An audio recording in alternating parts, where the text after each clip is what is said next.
My name is Dr. Clint Work. I'm Fellow and Director of Academic Affairs at the Korea Economic Institute, based in Washington, D.C. And I'm also a proud alumni of UW, where I received my PhD. And one of my committee members, who I want to pass the mic to now, is Dr. Ha Young-chul, the Director of the Center for Korea Studies.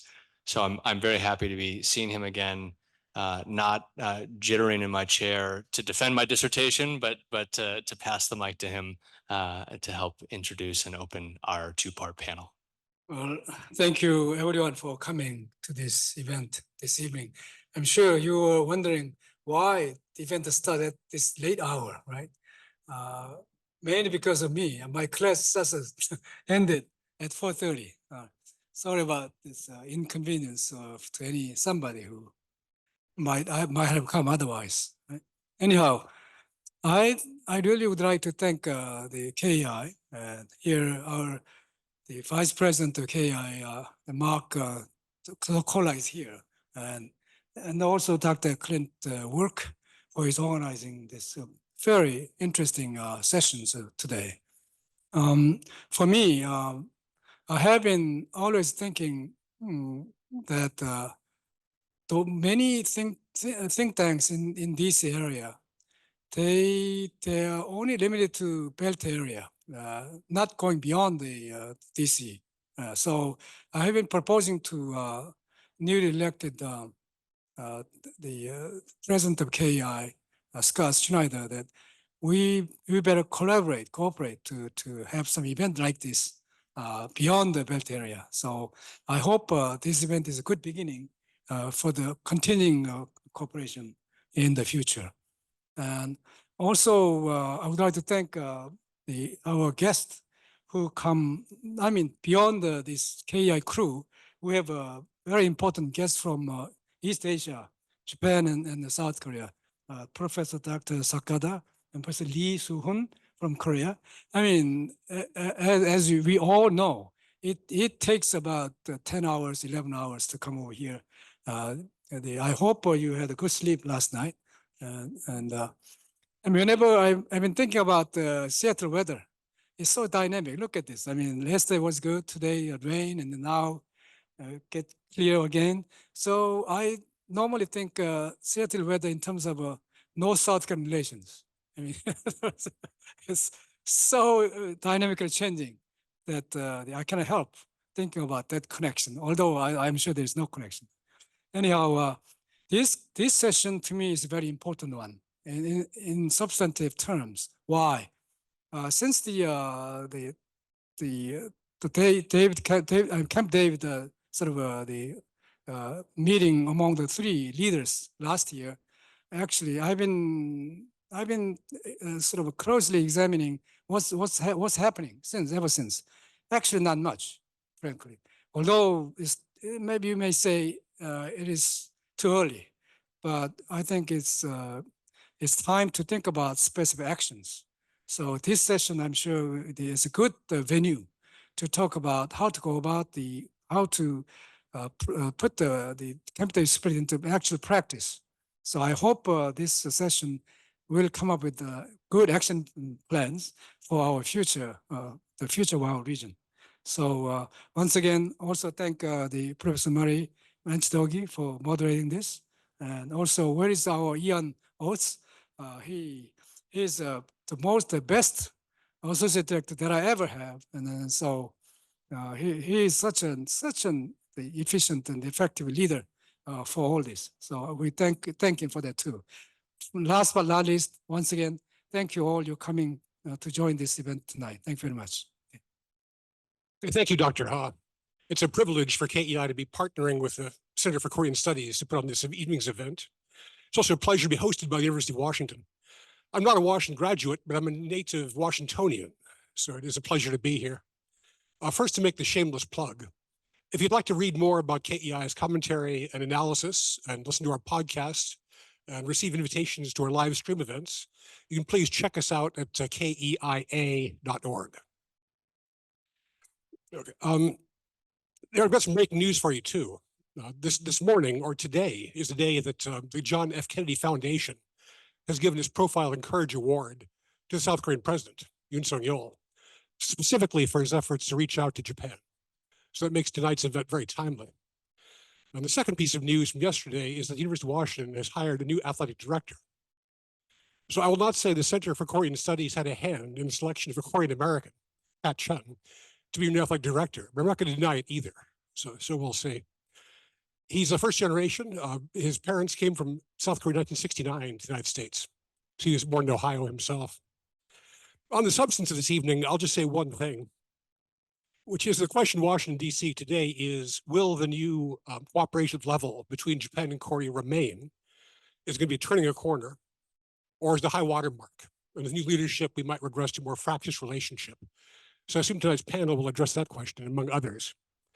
I think the mitigating factor may be that both Japan and Korea are now part of a small group of countries that are serving as a steering committee for the democracies. So at the G7 meeting, Japan's a G7 member, Prime Minister Kishida invited President Yoon to attend. So Korea was at the G7. And at the NATO meetings the last 2 years, the summits in Madrid and Vilnius, NATO invited both South Korea and Japan to come to the NATO summits, even though they're not members. I've got a strong suspicion that this year, for the 75th anniversary NATO summit in Washington, D.C., they'll be invited again. So that gives Korea and Japan a venue where they can work on cooperation. And that may create a habit of cooperation that'll serve us well in the future. So with that, let me turn over to Clint. Dr. Work.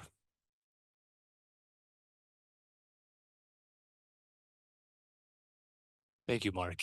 Well, let's jump right into it. But just a few contextualizing notes about our panel. I mentioned before, I'm Director of Academic Affairs at KEI, and as part of that role, I am the managing editor of our flagship journal, Korea Policy, which aims to bring academic and scholarly research in conjunction with sort of direct policy relevance to the analysis and policy recommendations as well. And tonight's two panels feature discussions on 4 papers that will later be published in the spring issue of Korea Policy in mid-May. And as has been alluded to, the objective of tonight's 2 panels and the issue itself is to take a critical look at recent developments in trilateral relations between the US, Japan, and South Korea, and in particular, look at some of the commitments that were made at the Camp David Summit in August of 2023, what has developed since then, although it has not been a very long time. What are some concrete areas that the 3 can or should deepen cooperation in? And of course, what are some obstacles and challenges to making progress in that regard? And more specifically, the first panel, which I will moderate, is about trilateral security cooperation, both in relation to North Korea, but also the broader region, often referred to as the Indo-Pacific these days.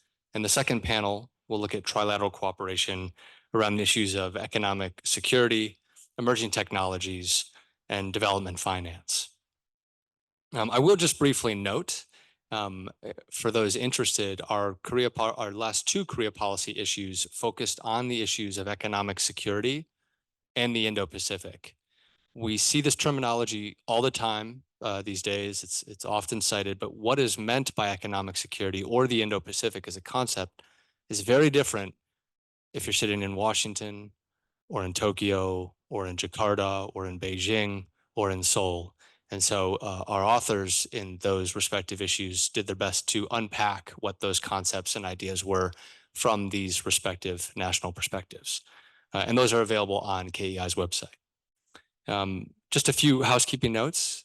This first panel will run until 6:30, after which we'll have a 10-minute break for our second panel to set up, which will end at about 7:55.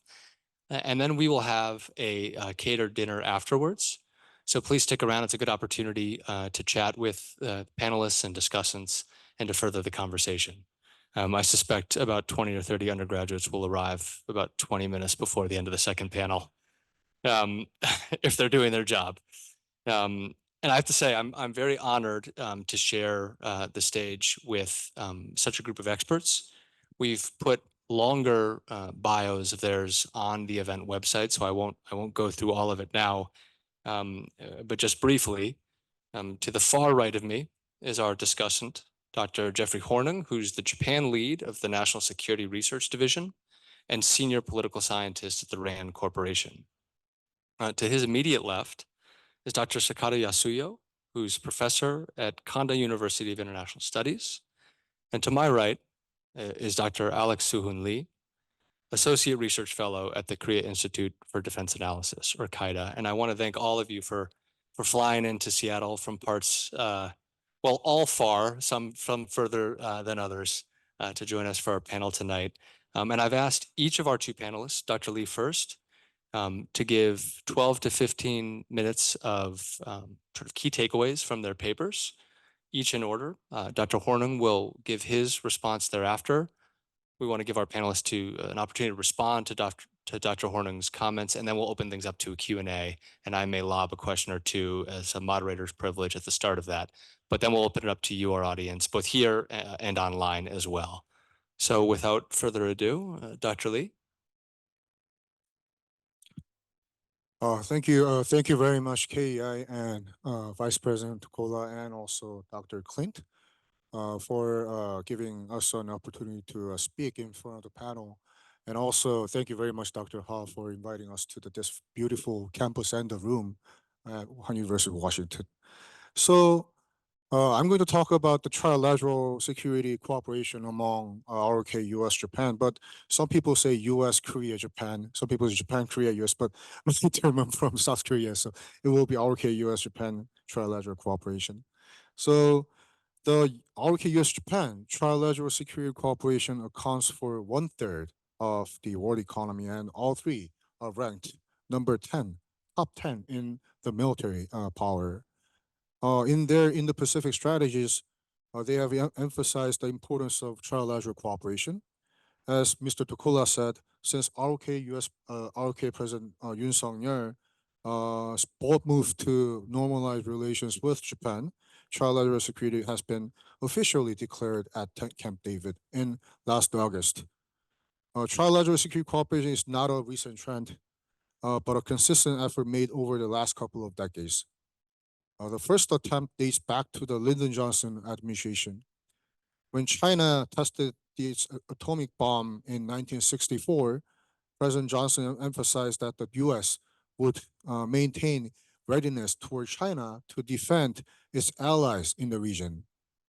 When the ROK and Japan signed the Treaty on Basic Relations in the following year, 1965, President Johnson welcomed the two allies who were closely working together. I see this as the first effort to establish a trilateral cooperation. A TCOC, Trilateral Coordination and Oversight Group, was another notable trilateral mechanism promoted in the 1990s. After the Daepodong missile DPRK launched in 1998, the three nations agreed to conduct negotiations with the DPRK under the framework agreed upon by the three. After North Korea conducted its third nuclear test in 2013, the three signed the TISA in 2014. TISA was an information sharing arrangement among the three. What the three leaders discussed at Camp David transcends the scope and scale of the TCOC and TISA. To maintain peace and prosperity in the Korean Peninsula and the Indo-Pacific region, it will be critical to plan the future of the trilateral cooperation and carry on the legacy that began at Camp David. So I believe the trilateral security cooperation has set up a new security architecture in the Indo-Pacific region and the Korean Peninsula. At Camp David, 3 documents have been produced. The spirit of Camp David is a joint statement that captures the role and policy direction of the cooperation. Camp David principles set basic principles to promote cooperation. The three leaders also agreed to a commitment to consult. The main objectives of the cooperation discussed at Camp David can be divided into global, regional, and peninsular. First, the three leaders declared that trilateral cooperation would not be limited to the Korean Peninsula or the region, but would also cover the globe.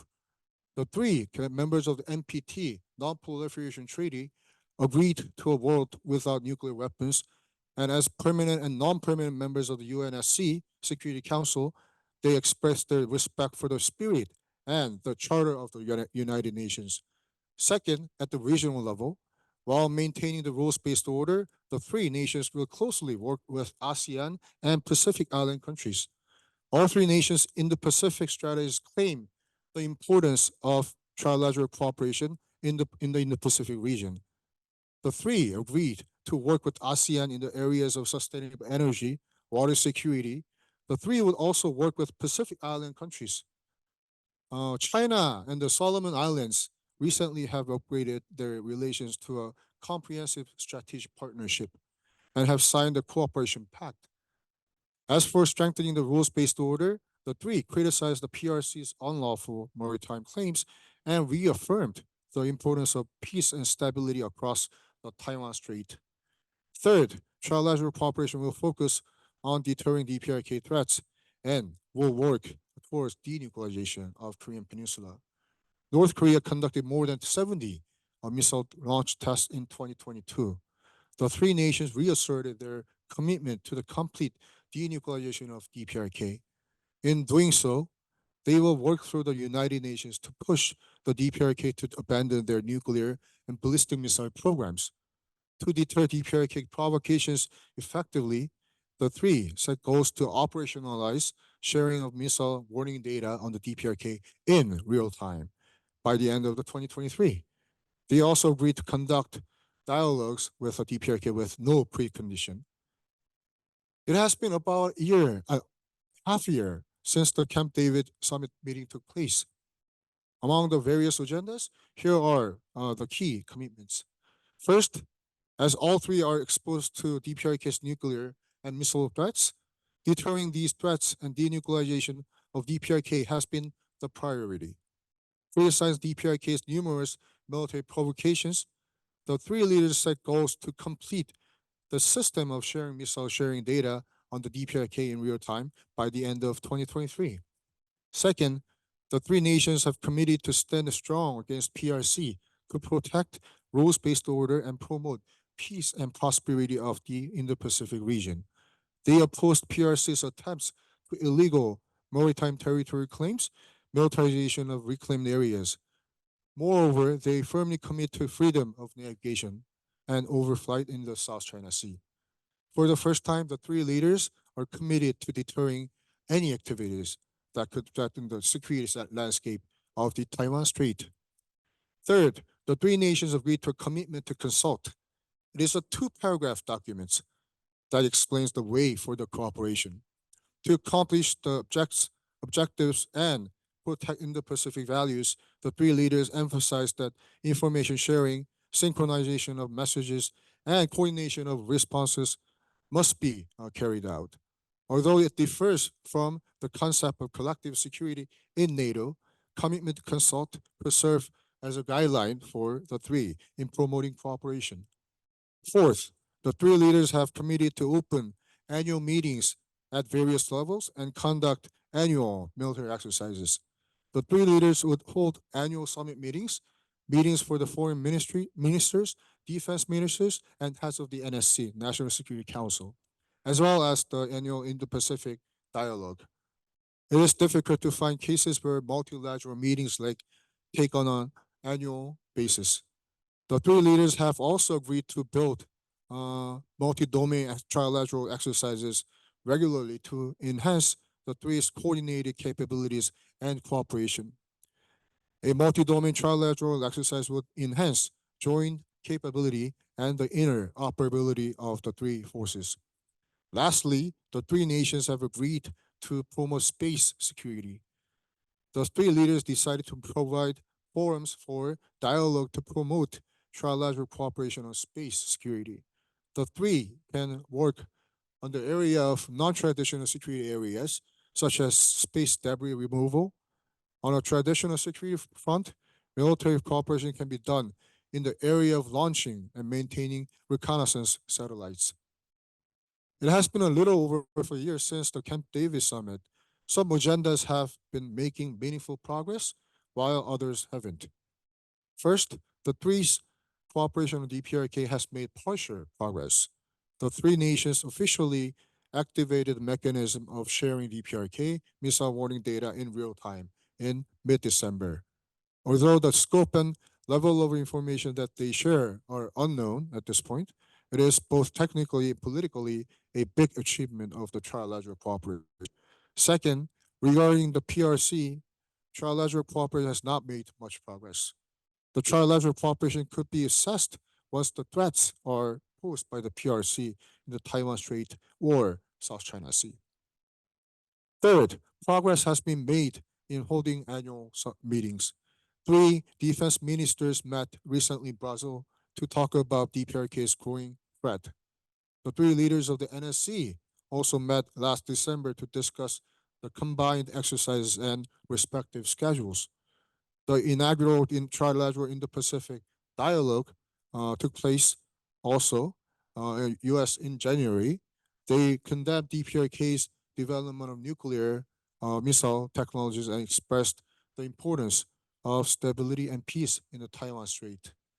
They also discussed the importance of cooperation with ASEAN and Pacific Island countries. Fourth, combined military exercises have been conducted. The most recent one took place in the South China Sea. The most recent one took place in the southeast of the Jeju Island. Here, 3 navies conducted joint maritime exercises. The ROK in Japan sent Aegis and U.S. sent Carl Vinson to this exercise to strengthen the defense posture for the DPRK's increasing level of threat. Fifth, regarding space cooperation, the ROK and Japanese military participated in the Global Sentinel, which took place at the Vandenberg Air Force Base in early February.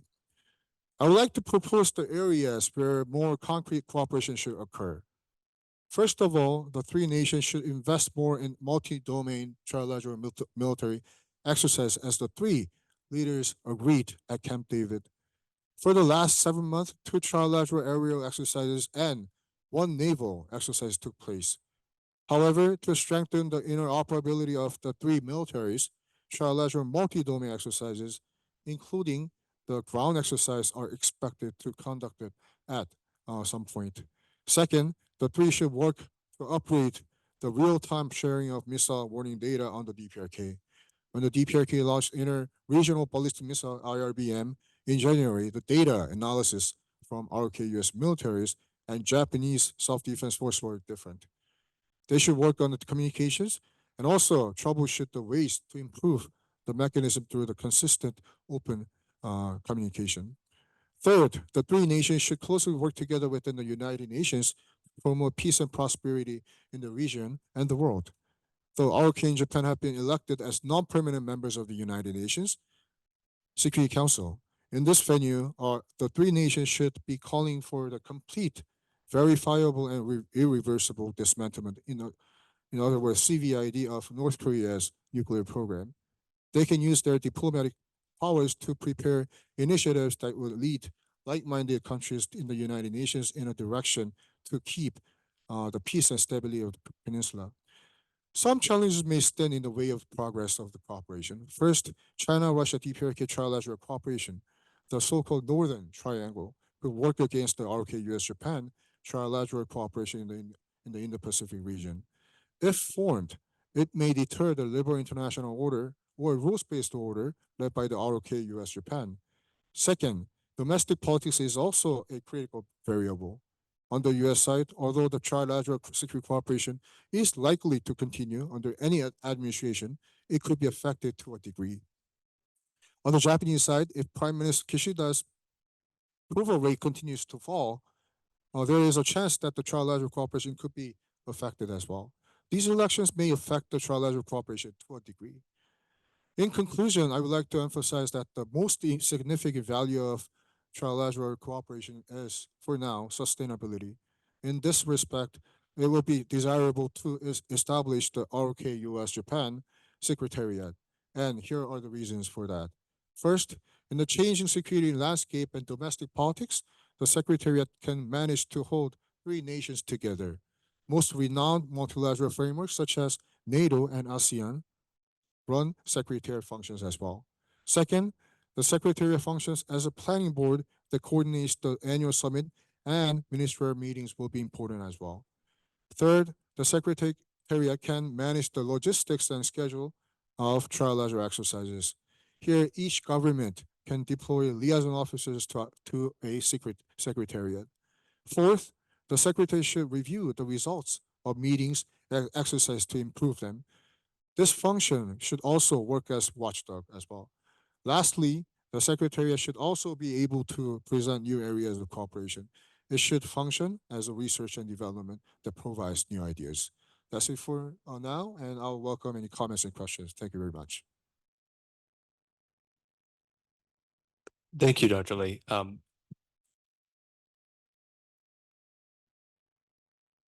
want to pass things right over to your Japanese counterpart for her view on the Japanese perspective of trilateral relations. Okay, thank you. First of all, I would also like to convey my appreciation to for inviting me to this seminar, and to KEI and the VV, Mr. Tokola, and also Clint for organizing this, as well as the host of the University of Washington, and Professor Ha of the Korean Studies Center.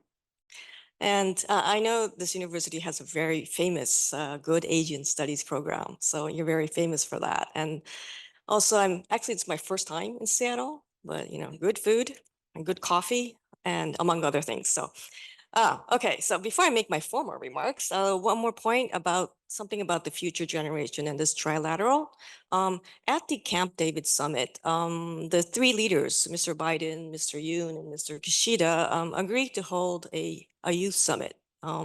First time, trilateral youth summit. And the first one will be held in Busan in July. And news reports say that 1,100 applicants were there for 50 seats. Okay.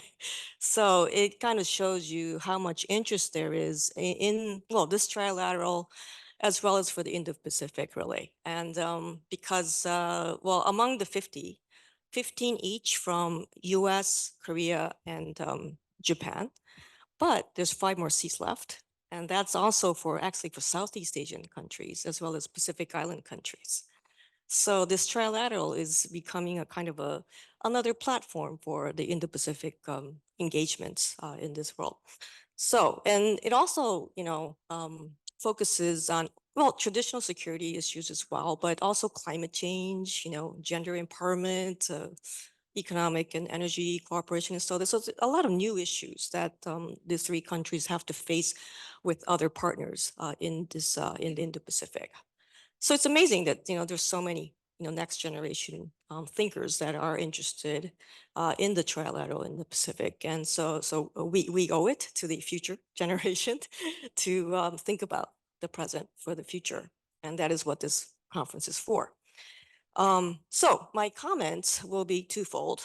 First is where the trilateral is now, give it a historical context a little bit, and the present about the Camp David. And second, again, like Alex, some suggestions for the way ahead in the future, focusing on defense cooperation, which is the subject of this panel. So I agree with Dr. Lee or Alex, if I may, I think we're on the same page as a trilateral, that it's significant, Camp David is significant and all that. And but I will go a little bit further to open up some new avenues for discussion, since I'm not too constrained because I'm not in a government think tank, so I can maybe speak a little freer. But they will be my comments and thinking. So first of all, on the where the trilateral is now,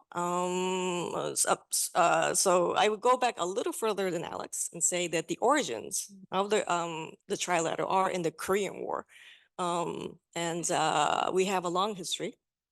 It's about 70 years really, and Japan is committed to Korean security through the U.S.-Japan Security Treaty that we have, but also under the United Nations Command, UNC.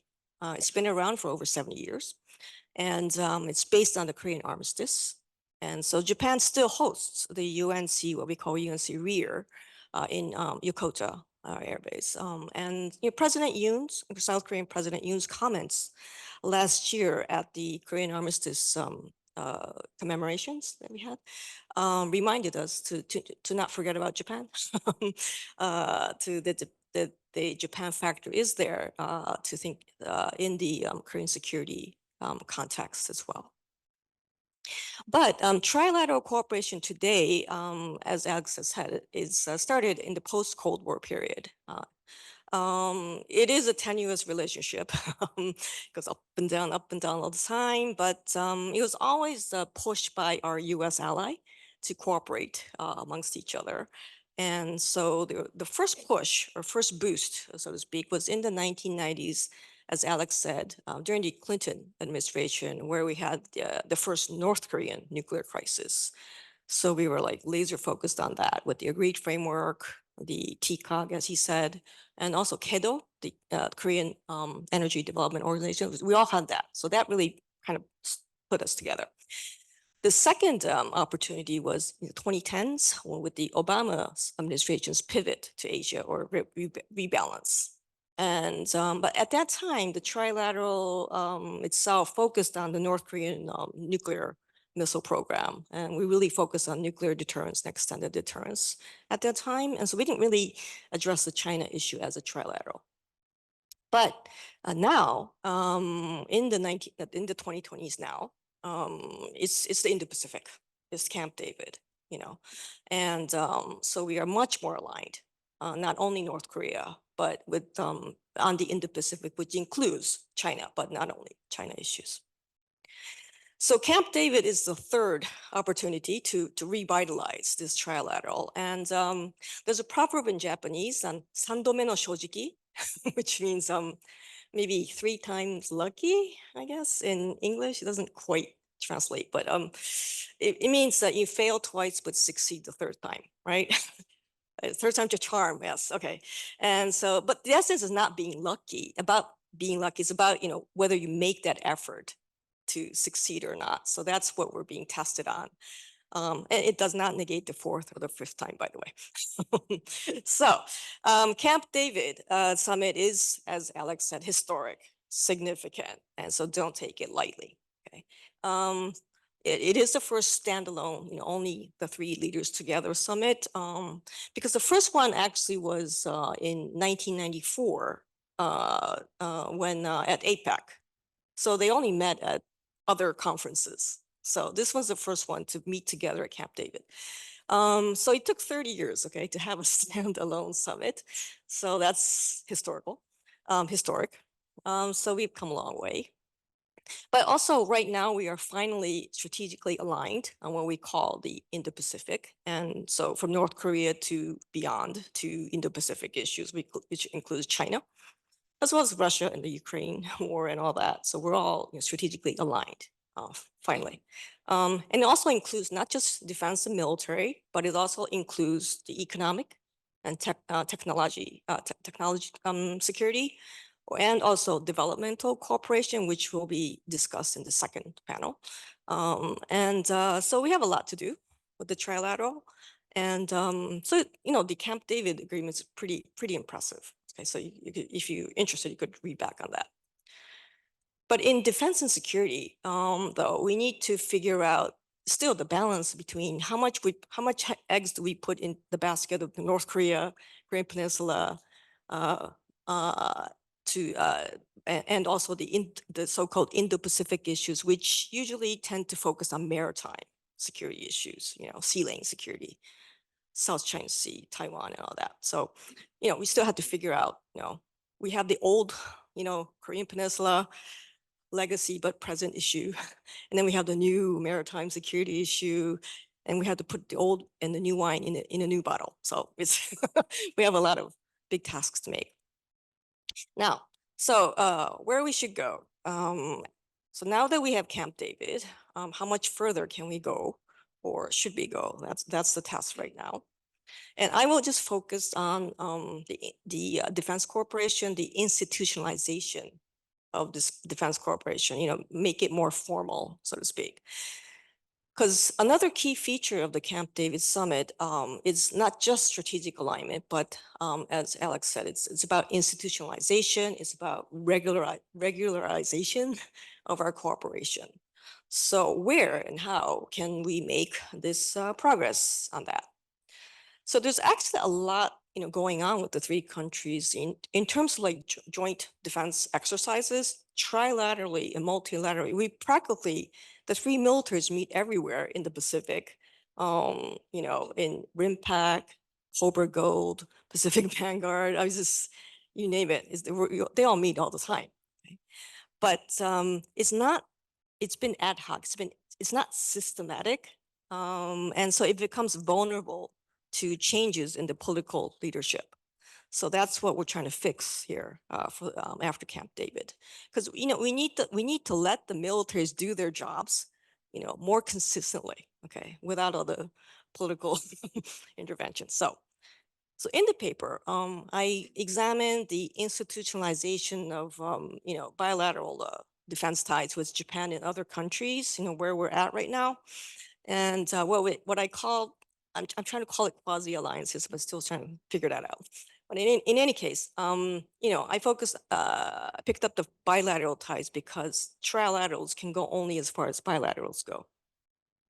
And despite what the US, Japan, Korea do in exercises, Korea, Japan is at such a low level of institutionalization that we need to fix it. And so it lags behind others, especially compared to the Japan, Australia one. That's really the model case for the Indo-Pacific. We have, for Japan, Australia, we have a second joint security declaration, 2022. We already have the information security agreement. We have a revised AXA, which is a logistical cooperation agreement, and a new RAA, a reciprocal access agreement, which is an equivalent to a status of forces agreement for base visits between military personnel. Okay, so this is a first for Japan actually to sign one besides the United States. So it's changing. Japan's changing. And so there's, many other cases, including UK, Canada, Germany, Philippines, which is, we're having a US, Japan, Philippine trilateral next month when Kishida-san will visit Washington. So anyway, but for the trilateral, this trilateral, adding on to what Alex-san said, I'll focus on defense agreements. So if we're going to regularize joint exercises as agreed to the Camp David, we need to institutionalize cooperation more so they can work, the militaries can work more, consistently. And so I'll highlight 3 items. One is the policy documents and guidelines. We need a compass to guide the policy officials and military officials. And some people advocate a joint security declaration between Korea and Japan, but I think that's too high. Next year will be 2025 will be the 60th anniversary of the Korea-Japan normalization. And, I think they're all going for a Korea-Japan joint declaration, comprehensive joint declaration. The last one we had was 1998 between Kim Dae-jung and Obuchi-san. So we're trying to revise that. So a Korea-Japan comprehensive, declaration, but with the defense section in it. But we also have a defense, a memorandum of defense exchanges in 2009, actually, which nobody notices. So we need to upgrade that a little bit. So some kind of policy document. And also we need, number 2 is we do have a GSAMIA, Korea-Japan GSAMIA. But I think we need to go at least plus AXA, logistical cooperation, which was discussed 2010s. But because in order to regularize exercise, you need to have a more stable institutional, foundations for that. And maybe, RAA's reciprocal access agreements might be a little bit too high a hurdle for Korea, Japan, because it's a very sensitive issue. But we do have the UNC, so maybe kind of revitalize that a little bit. Last part is the Defense Tech Corporation, which is also another sensitive issue, but we're talking about defense supply chains and all that. So maybe Japan and Korea will meet in what the U.S. is trying to build a defense supply chain in the Indo-Pacific. So maybe we can learn from each other there.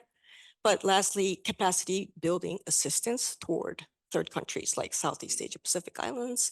We can incorporate and align and coordinate our policies there. So I'll end it there. Thank you. Thank you, Yosuyo. That's some really good, very brass tacks mechanisms for ways to advance this, albeit some of them potentially controversial.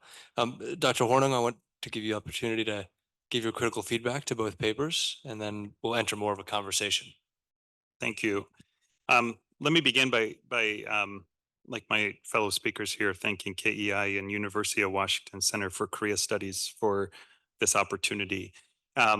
My role here, for those of you who might not have seen what Discussants do, is I've read their papers. And so I will be providing comments. Some of them will ring true because you've heard them speak about it. Some of them are very specific to the papers, but it gives you a sense of some of the sausage making to how journals and articles get published.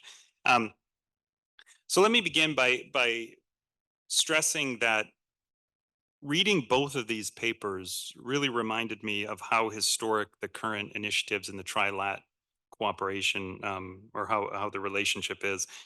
Both of the authors here did a real excellent job of tying today's efforts with their historical antecedents.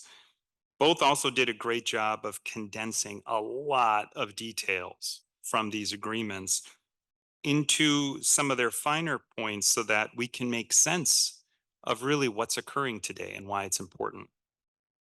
And finally, both provided some recommendations for how all three countries should consider moving forward. And it gives academics, think tankers, policymakers, gives everyone a roadmap of things to consider in the months and years ahead to try to make this trilateralism work.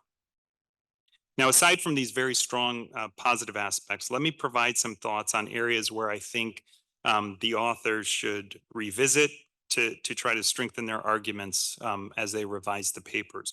And let me start with two comments that I think apply for both of you equally.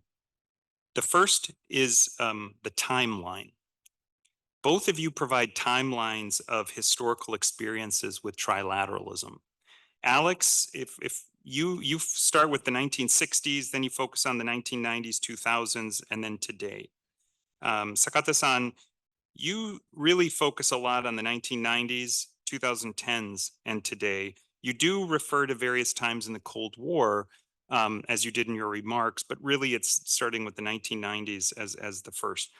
So these timelines are different. Now, it's okay that you both have different timelines. We don't have to have the exact timelines, but I think it would help readers to understand more, to explain the criteria for what defines a period as a period. Why are you focusing on one period? What qualifies that to be trilateralism versus another?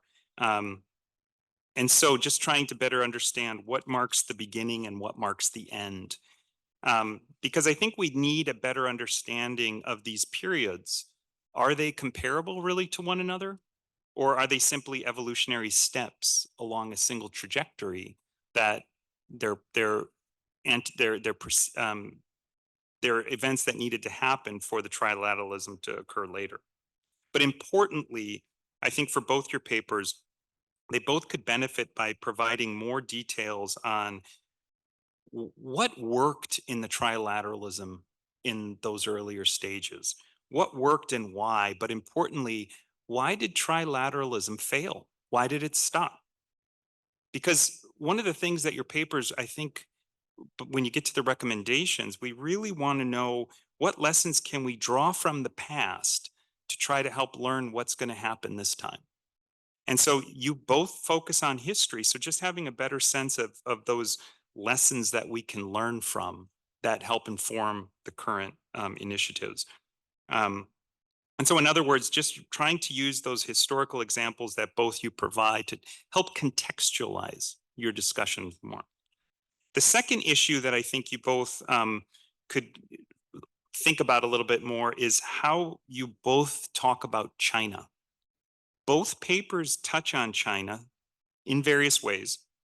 But what's largely left untouched in both of your discussions is whether all three countries share an equal threat perception about China. I raise this because in my world, in the policy world, we often hear people question whether all three countries look at China in the same way. And for instance, whether South Korea views China as a threat in the same way that Japan views China as a threat. I think you don't have to go into a lot of detail on that, but just a simple paragraph. What do the countries think about China in terms of threat perceptions? Okay, now having said that, let me go into the comments for each of your specific papers, and let me start with Alex. I've already mentioned the strengths at the beginning, so let me go through some of the areas specifically where I think you could revisit. Let me start with the accomplishments section. The broad thought here is I think it could benefit from a little bit of tightening up. In the first section of the paper, you state the accomplishments of the three agreements, and then you go into the details of those three agreements in subsequent pages. I really think that there's some overlap, reiteration in some of that discussion. I would suggest looking over this, trying to summarize a little bit more, trying to tighten it up, because right now it's a very long, it's focusing on a reframing of facts. But when I read this and knowing both of your expertise, I think it would be really beneficial to leave more room for your assessment as an expert so that we can hear more about your analysis of those facts in later parts of the paper, as opposed to just reiterating some of the facts. And so specifically, I would work to condense the section that starts with objectives on page 3 to the last full paragraph on page 10. That's the section that I would work to try to tighten that up a little bit. And then I would start the accomplishments section with the discussion that you provide on what's been achieved so far. And in that accomplishments section, make sure you address or assess all the things that you've laid out in the prior section. And what I mean by that is when I look at issue number 1, you don't reference the working groups or the cyber element when you talk about the accomplishments. And issue number 3 is actually absent in that next section. And then in issue number 2, when you talk about China and the Trilat, you conclude that not much has happened because PRC provocation hasn't really been present. I would suggest that you rethink this, because in subsequent pages, you rightly highlight some of the things that they've agreed to or said regarding China and Taiwan. And I think those are really significant. Now, obviously, trilaterally, the countries there's no actionable items that they've taken regarding China or Taiwan. But the fact that we see them getting closer to the same page regarding some of the language regarding on China and Taiwan, that's significant. And I think you should highlight that more. And so if you include that talk of threat perceptions, as I mentioned, this section then could be bolstered by a deeper discussion of why we may or may not see as much movement on China as we do elsewhere. Moving to your recommendations section, you have a lot of great ideas. And when I put my think tank hat on, I want more specificity. I want more details for greater clarity. Broadly speaking, across all the recommendations, I would ask you to think more about the rationale for each of the recommendations. Whenever you say that they should do something, I want you to think a little bit more about the reasons why. Why do you think they should do something? Not just because they've agreed to it, but what is the rationale for that? For example, you say they should do more exercises. When I read that, I think, okay, what kind of exercises? For what purpose? And broadly, what is the ultimate objective that more exercises would seek to foster? So it's just trying to string it out a little bit more to the logical conclusion that I'm not disagreeing that with your actual recommendations, but just a little bit more rationale for why you suggest the things you suggest. Because I do think having more clarity there would really strengthen what you already have, a lot of the recommendations that you have. Another area in the recommendations section is just rereading for or revising for clarity or understanding. And I'll give a couple examples here. When you talk about the need to improve missile warning data, you say that the ROC US and the self-defense force data were different, but you didn't explain what the difference is or why that difference even matters. So something like that, just saying this is what the difference is and this is why it matters.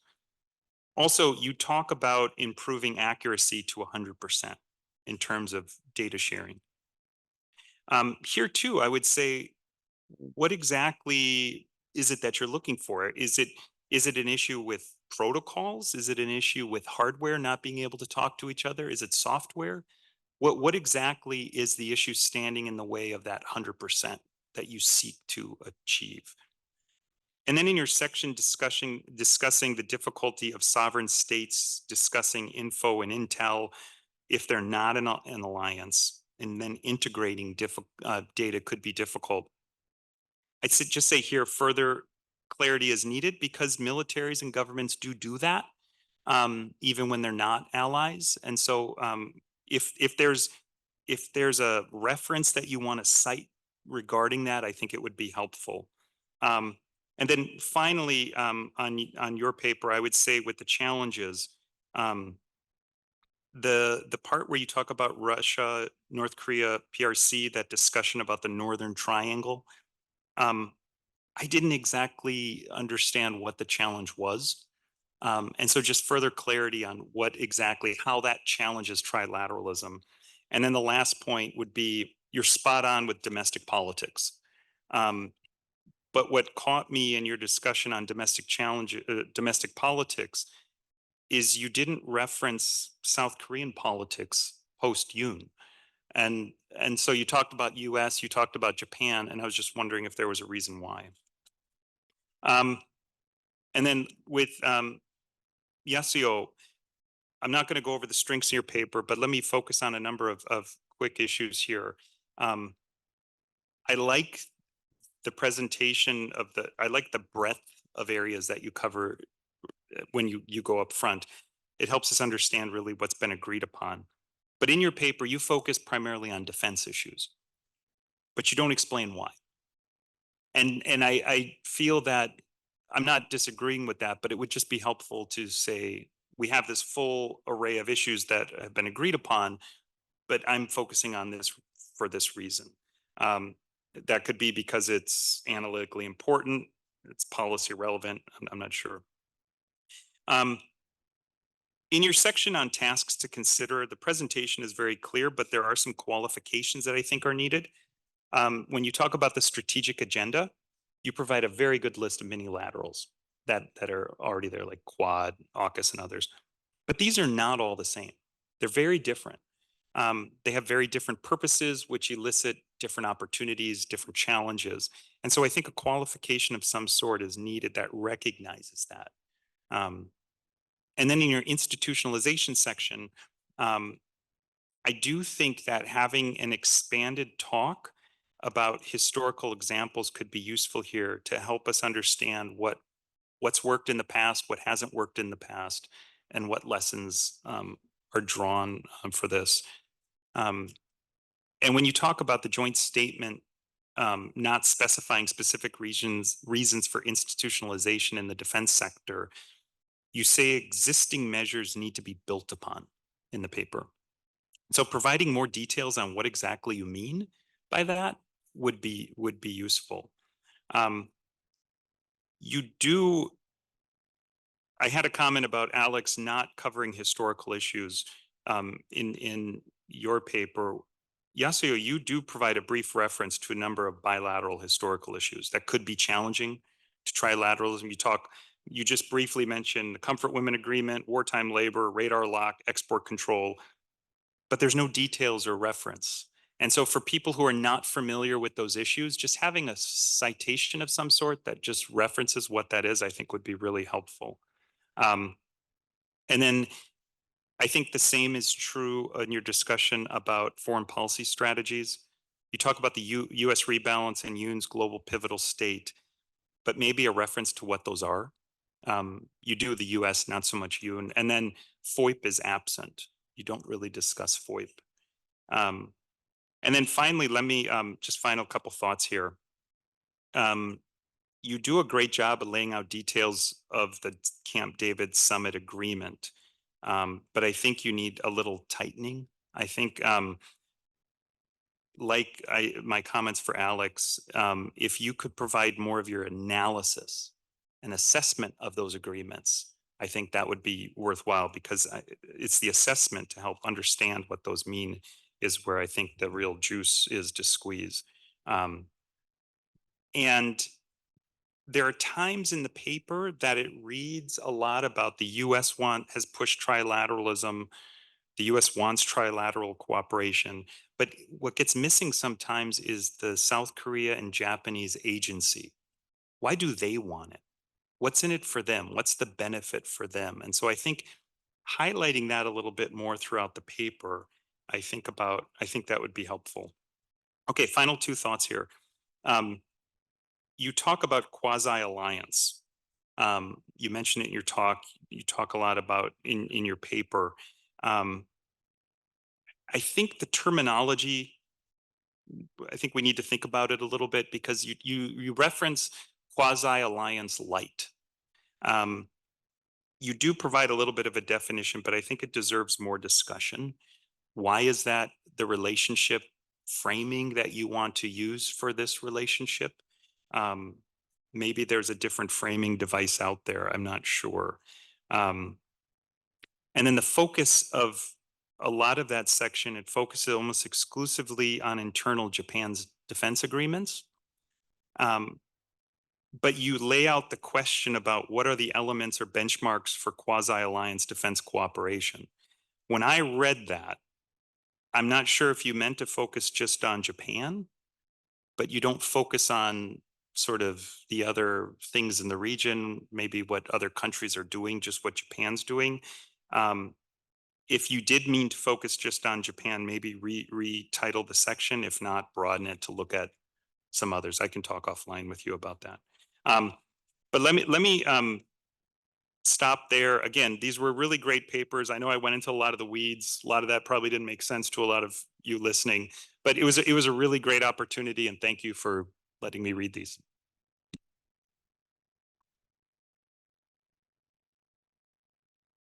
Thank you, Jeffrey. So I see both the panelists taking feverish notes as their discussant spoke. I wanted to give you, before we open up to audience Q&A here and online, a chance to maybe pick a few points that Jeffrey mentioned and give your response. Oh, thank you. Thank you, Jeffrey, for that was very productive and constructive comments. Every word you spoke, so like, I'm gonna be I should have, right? We have my Zoom, so so like 7 comments you made. For I won't be able to respond to all of those, but timeline, yes. I found the source that in 1964, when China tested the first atomic bomb, the yield was equivalent to what they dropped on Hiroshima, about 2.5 kiloton, I think. But when China did that, I think I found the information from State Department, the archives of State Department, that part of this is not an official statement, and this is like me speaking, right? But U.S. readjusted the AUR of the USFJ, so covering the Korean Peninsula. I read that at some point, but I cannot find it anymore. So that's why I think 1965 was the point when trilateral cooperation, at least the effort to really drive this trilateral cooperation has started from the U.S. perspective. So I'll try to, organize a bit more neatly, and also I see that as a first phase. The second phase was after when TCOC was there in 1998 after Daepodong, right? And the third phase was 2014 TISA after the third nuclear test of DPRK. And fourth phase is now Camp David. So I'm trying to, categorize into four different phases, but I haven't really written about that in this paper. I'm going to do that, like, according to your comment. And also, accomplishments, yeah, well, like I was organizing my writing again for this specific seminar, and I felt the same way. A lot of the repetition. Yeah, so I'll have to do that again. I'll have to move here and there, like in paragraphs. And about the recommendations, yes, first of all, the rationale for different recommendations, especially for the exercises. During Camp David, the three leaders agreed to expand both the scope and scale of the exercises, especially turning this exercise into multi-domain.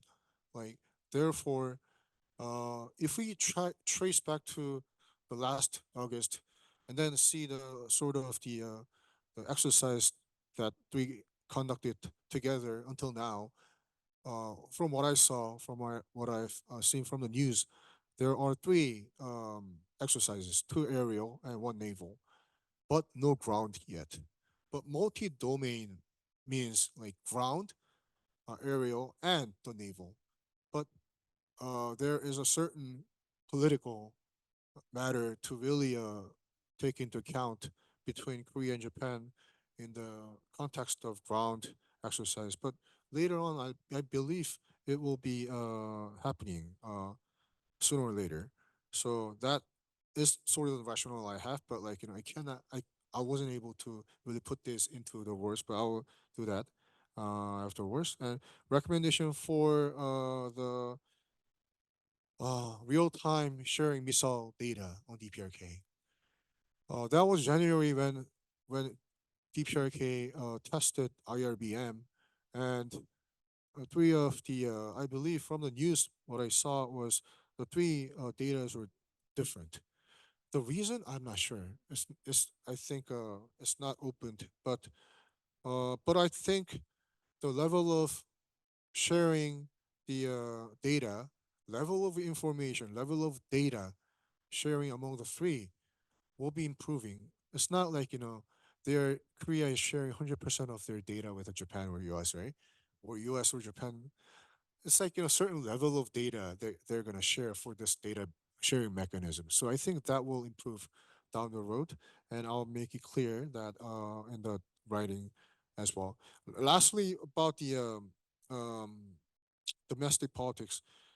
Not sure if I think you're talking about general election coming like in 10 days next week in Korea. There's a legislative election in Korea, and I'm not sure if that will really affect this trilateral cooperation or the policy, RK government policy towards the trilateral cooperation. So that's why I only mentioned Japanese and U.S. politics in my writing, but really the last one, Northern Triangle. I think the challenges for the Northern Triangle, uh, it's really up to China. I think DPRK, Russia, like they had a dialogue recently, but that would not make triangle. That would not complete the triangle. It's really up to China whether they want it or not. So if China wants it, like, it will really be a problem, and the the issue, like a lot of people call it new Cold War. But if it's really up to China, that will really set this sort of the northern versus southern triangle competition. So that's it for now, I think. Thank you very much for the comment. Oh, okay, very quickly. Thank you, Jeffrey Dai Sensei, for your comments. Just I'm not going to cover all of it, but just quickly on the timeline. Why 1990s? So you could go all the way back to the Korean War, but the Cold War cooperation during the during the Cold War, trilateral cooperation was more like more U.S. Led, indirect. Japan was not keen on having any direct security relationship with a country besides the United States. But after the Cold War, 1990s, Japan has become more assertive, I guess, on developing security cooperation with other countries besides the United States, with and besides the United States. But also South Korea, has democratized, economic developed, so it's more of an equal partner. So finally in the 1990s, we can face each other, mutually, like three partners, So that's where I put my first timeline for the trilateral we see now. Yeah. And but we do have some legacy, UNC Korean War issues as well. On what worked and what caused it to fail, or what worked. It's people always talk about, oh, it's the history issue, the Korean Japan. Well, yes, okay, that's partly so, but it's also about strategic differences, the outlook. And Korea and Japan do have nuanced differences on China and all these other things. But when it works, it's when both the strategic outlook is converged and we have some way to manage the history issue. That's when it works. When it doesn't work is where we have a big gap and divergences between the strategic policies. And we couldn't figure out how to manage the history issue. That's when it fails. So the Yoon-Kishida relationship now, we're converged on both for the moment. But on domestic politics, so Japan, of course, is worried about how South Korean domestic politics will work out beyond Yoon administration. So, but Japan has always been steady on the trilateral cooperation. We never negated it, okay? But on the bilateral, it depends on who the partner is in South Korea. So that's the difference would be. On China, we don't have to have an equal threat perception, okay? Because it's always going to be different. But I think there is more overlap now on the Indo-Pacific on China. So that makes more room for more cooperation. And from Japan, yes, we'll cooperate on North Korea, but also we're looking to see if South Korea will cooperate more on the maritime security issues. So that's another area. Quasi-alliance, I'll think about that. Why did I focus on defense cooperation? My last point, because Clint asked me to do so. Because it's the economic panel for the economic is another panel, another set of papers, but also it's my area of expertise. And also it is the defense cooperation. We do so much, but it's so under institutionalized. So it's really the task now. Thank you. Thank you for throwing me under the bus, Yasuyo. You rightfully so. When Jeffrey brought that up, I thought that's my doing. Yeah, I have to answer for that. So, Jeffrey, thank you for your wonderful comments. We spoke a little bit beforehand, but they align very much with my own, which I'll also provide you both in writing. But I'm happy they do align. And in posing, in providing your comments and posing some questions, you actually raised some of the questions that I was going to ask, and we got some good answers. But I might actually return to one that you asked, Jeffrey, about Korean and Japanese agency and why they want better trilateral relations. And so the commitment to consult document, really historic document in some ways, but it's very short. It's 2 paragraphs. And the whole second paragraph essentially focuses on what it is not, which is to say a replacement for the respective bilateral treaties between Japan and the US and the ROK and the US, both of which allies jealously guard the privileges and aspects of their alliances with Washington. So you've both alluded, Alex and Yasuo have alluded to this answer, but I might ask you to dig a little deeper on why, in fact, do Seoul and Tokyo want stronger trilateral relations?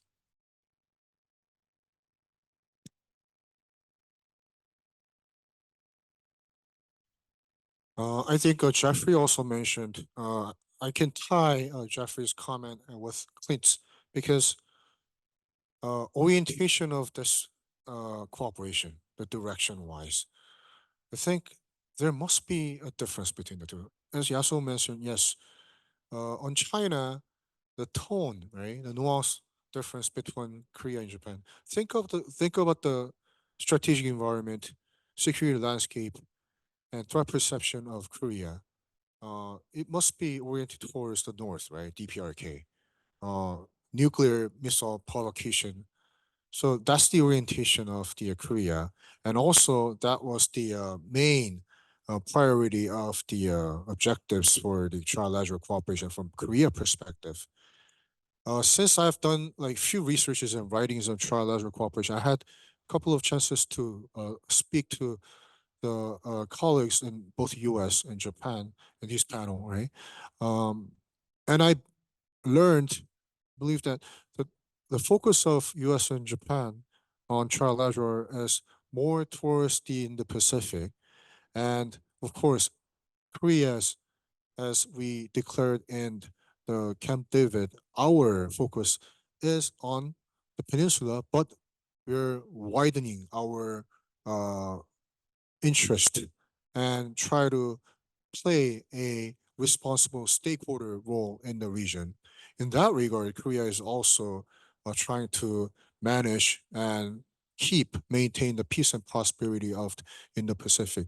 So I would say from Korea's perspective, yes, the primary focus is Korean Peninsula, DPRK, in terms of the trilateral cooperation, right? But also now it is trying to play a responsible role in the Indo-Pacific as well.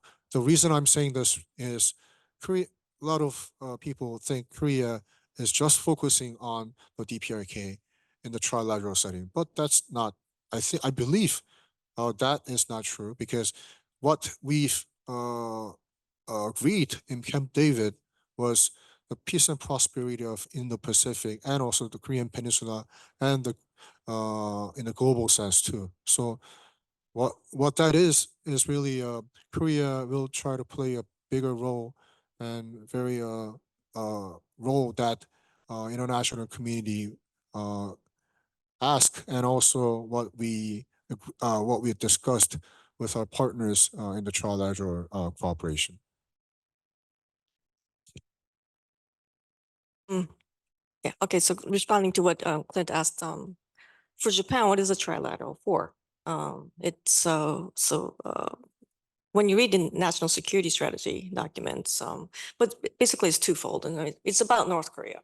I mean, North Korea is targeting Japan and and Korea and so forth, in US as well. So, we need Korea and the US-Korea alliance. It is a strategic asset for Japan's security to have the chorus, the Korea-US alliance in place, get that steady, and then the coordination, because we're all involved. But second, the new dimension is the Indo-Pacific, and it's really welcome that the South Korea, produced its Indo-Pacific strategy, and it has shown interest in maritime security, sea lanes, and so forth. And South Korea does have the capability to do so. I mean, we already cooperate in Djibouti, the Aden area. So, the South Korea does have the capability to support maritime security as well. But they're in a dilemma there because North Korea is there, and how to divide your eggs into which basket. It's hard. It's a hard decision for South Korea, but it is cooperation with South Korea, trilateral, if and well, it is brought into the Indo-Pacific, which would include maritime security. So that would be another asset or addition to South Korea, the value of South Korea and the trilateral. But also, it's the second panel. It's about economic and tech supply chains. So that's another area where Japan would have interest with cooperation with South Korea and the trilateral as well. On the second point, commitment to consult, by the way, yeah, that second paragraph, it talks about what what the trilateral is not. But it's also out of expediency. We're trying, I think the governments were worried about how to explain that commitment to consult. 'Cause it's not a legal document, but some people domestically might misunderstand that that's a legal document, but it's only a political commitment. So that's why they included the second paragraph. But also it's about a counter argument to those who say it's an agent NATO, which it is not. So, you know, there's many practical dimensions to that second paragraph. Okay. Multiple audiences they're addressing, yeah. Well, I have, of course, more questions, but I want to get to the audience. So if you do have a question, please raise your hand and we can bring a mic to you. Oh, I see one right away.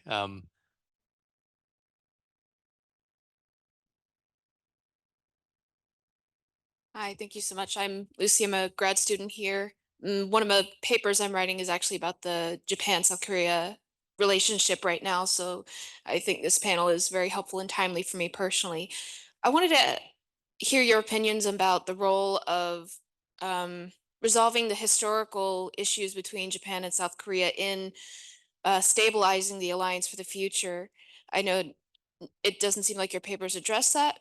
And I think it's quite important, especially because of how the relationship in the past has suffered because of disagreements over how to handle the situation, and because the current improvement in the relationship has been due largely in part to Yoon's concession to Japan that they would not rely on them to pay back some of the forced labor workers, and they would instead look to South Korean companies' voluntary contributions. And I think in general, while stabilizing the relationship in the present is incredibly important in addressing the current threats we're facing, I think also ignoring the past is unwise. And I think it would also, aid in, like I said, stabilizing the relationship for the future, which is incredibly vital.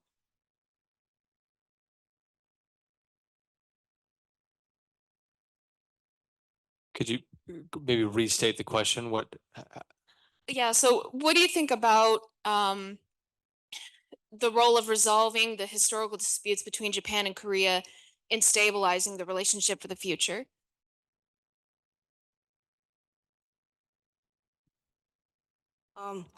It's important. It's if we want to go, if Korea and Japan wants to proceed with security, we do have to address at the same time the history issue, because it's about emotions, it's about identity, but it's a set, I mean, having common identities is also important for alliances. It's about democracy and, free market, all that, but it also includes bilateral issues. Okay, so identity and interest are both important in proceeding with strategic relations. So I think that's more of the so we're international relations scholars, and of course there are the scholars who really focus on the Korea-Japan historical disputes, usually the historians. But so that's probably out of scope of our research. But if I may, I think for both in Korea and Japan, it's more of a domestic politics. You say this is a bilateral dispute, but it actually is a domestic politics because the leaders are the one who decide, right? The agents are the one who decide the foreign policy. And this is a foreign policy between the countries. And my second point is, I believe the trilateral security cooperation would help, the Korea to Japan to build another level of the relations on a different ground. So that will really help to heal the relations between the Korea and Japan.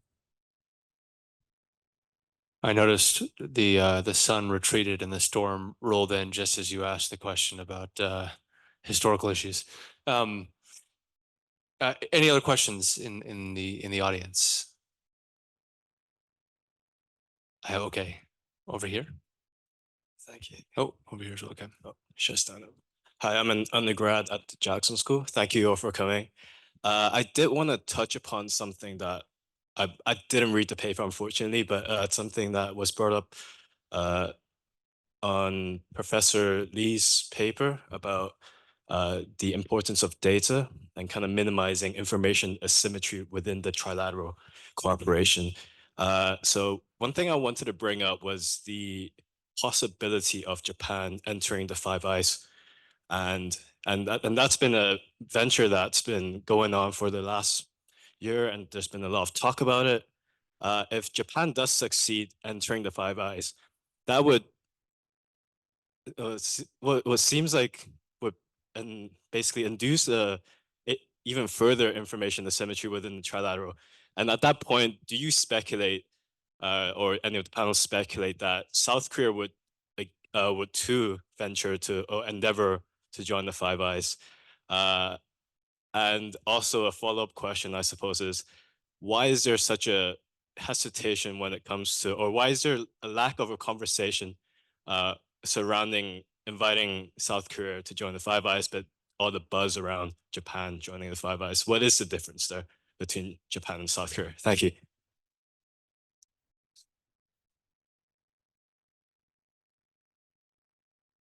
All right. Thank you. Thank you both for your very thoughtful questions. Five Eyes. First of all, data. Level of the data intelligence they share within the Five Eyes is different from what they share among the trilateral cooperation, I believe, right? And it's only been there for like 7 months. Of course, back in 2014, when they did the TISA, the way it worked was basically Korean army, Korean military giving information to USFK, right? And the USFK delivering that information to Indo-Pacific Command, which is the liaison, right? And then Indo-Pacific Command delivering information to USFJ, and then USFJ to South Defense Force, vice versa, right? It took like 3 different steps. So when US Indo-Pacific Command wanted to deliver information received from Korea to Japan, it will have to double check with the Korean military. That's what I understand about TISA. It became much more simple after the trilateral among the 3 after Camp David, but I'm not sure how much simpler it got. But I'm sure Five Eyes has much more complex but simple way of exchanging information among the 5. And if Japan were to be invited and to enter Five Eyes, it's always if you look at this, when Quad first came up, right, in 2018, I believe, and people are talking about would Korea join or Japan join, right? And if Korea joins, would Japan follow? If Japan joins, would Korea follow? The same discussions over any other multilateral framework in the Pacific, including AUKUS and the Five Eyes. But I'm not sure if Korea would be joining Five Eyes or would be invited to join Five Eyes. But its yardstick is always RK-US alliance. Whatever it will strengthen the alliance, I think Korea will be open to join the multilateral framework. But it really depends on that period, the specific political environment, both domestic and international.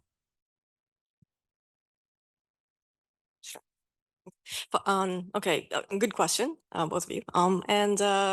So Five Eyes is a very different topic from once again, the radar data sharing. And for Five Eyes in Japan, it's a high hurdle. Japan needs to fix its information security structure. Okay, and I'm hoping that Jeffrey might comment a little bit more on Five Eyes in Japan. But the radar data sharing, it's a small area of military, operational information.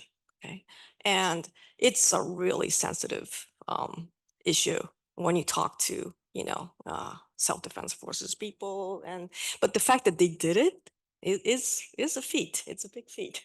But it's still, as CT says, trilateral information sharing. It goes Korea, US, Japan, Okay, but what's different is now, before there was a time lag still, but now Korea and Japan has decided to share that US Indo-PACOM computer, whatever screen.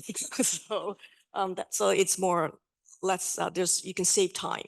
Okay, but we just started, so there's going to be differences, and still, it's a very sensitive area. But the fact that they linked it, the data link is one small step. But Five Eyes, perhaps if Jeffrey wants to comment or not. I can give a quick. Yeah, I can give a quick comment on that. With Five Eyes, I know that the issue of Five Eyes comes up a lot, and there's a lot of advocates out there for Japan and Korea being a member of Five Eyes. But the issue of Five Eyes, there's a lot of things there. There's a lot of different kinds of intelligence, and when you become a member of Five Eyes, there's questions about your intelligence collection abilities, and by being a member, you share. The other members know what abilities and capabilities, what you have. How do you collect your intelligence? What kind of quality intelligence you have? And also, there's an overriding question about why do you need to know? And so Japan, if becomes a member of Five Eyes, the overarching issue, besides the information security issue, is why? What would Japan do with the information if it was, or the intel if it was a member? But the overriding issue, and it's not to be minimized, is the handling of intelligence. And there are real issues on the Japanese side about how they're handling classified information. And that's been the primary sticking point. I think Dr. Ha had a two-finger. Well, thank you very much. Very interesting presentations and particularly discussions. I learned a great deal from three participants. My general question is, to what extent has the Camp David based kind of a trilateral relationship been changing bilateral relationship between Japan or Korea and the United States? Particularly in terms of perception of the United States. In relation to that, neither of you talked about the possible election of Trump for president, and how would both Japan and Korea respond to President Trump in case he's elected? And then the last question is about North Korea. You don't have to answer if you don't have any time, but somehow neither of you, both of you are very silent about North Korean issue here.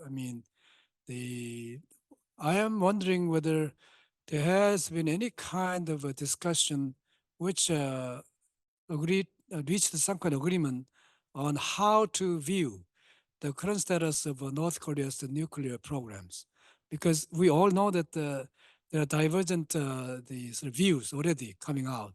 That is, on the one hand, one group of people have been arguing that we inevitably need to recognize North Korea as the nuclear state. In fact, they say that's the shortcut to even denuclearization. On the other hand, somehow when I check out the State Department the internet, they're still talking about denuclearization of North Korea. So I don't know what's your take on this? So you have to give rapid fire responses to the Trump factor and North Korean denuclearization, or accepting North Korea's nuclear weapon state. So if you could solve those two intractable problems in 30 seconds, please have at it. Response. Thank you, Dr. Ha. If it is a Trump, we're going to be ready for any scenario, right? So Biden, Trump. But if it is the Trump Republican administration, it's going to be more burden sharing talks, I think, in many areas. So that's my take on it. And on North Korea, we have to keep denuclearization of Korean Peninsula as a goal, because we are NPT members and we will never take that goal. But of course, we have to be practical. Okay, so de facto, yes, but never de jure of any North Korean nuclear state. Thank you. All right. Deep here. I'm sure Professor Han knows much more than I do. I'll have to answer to this. So for the denuclearization, CVI, the complete, right? Denuclearization of North Korea should be the goal, right? The process we'll have to think about it, and but the importance is it should be the complete CVID of the denuclearization. But for Trump factor, yes, trilateral cooperation I think will be sustained under any administration because nations' objective is to maximize its national interest. Trilateral cooperation from any party, Korea, Japan, US, is the mechanism that can sustain one's position and strengthen its international position, regional position in the Indo-Pacific and the globe. So I think under any administration will be under the transactional manner too. It will be sustained, I think. Yeah. I'm sorry we are out of time, but we could have an opportunity to chat afterwards. I do want to make sure we adhere to our schedule as originally stated. So we have a brief about 6-minute break between this and the second panel. But I want to before we close just thank again Dr. Hornung, Dr. Sakata, and Dr. Lee for their wonderful comments writing. And also keep an eye out for Korea policy in mid-May because their finished polished papers will be published at that time.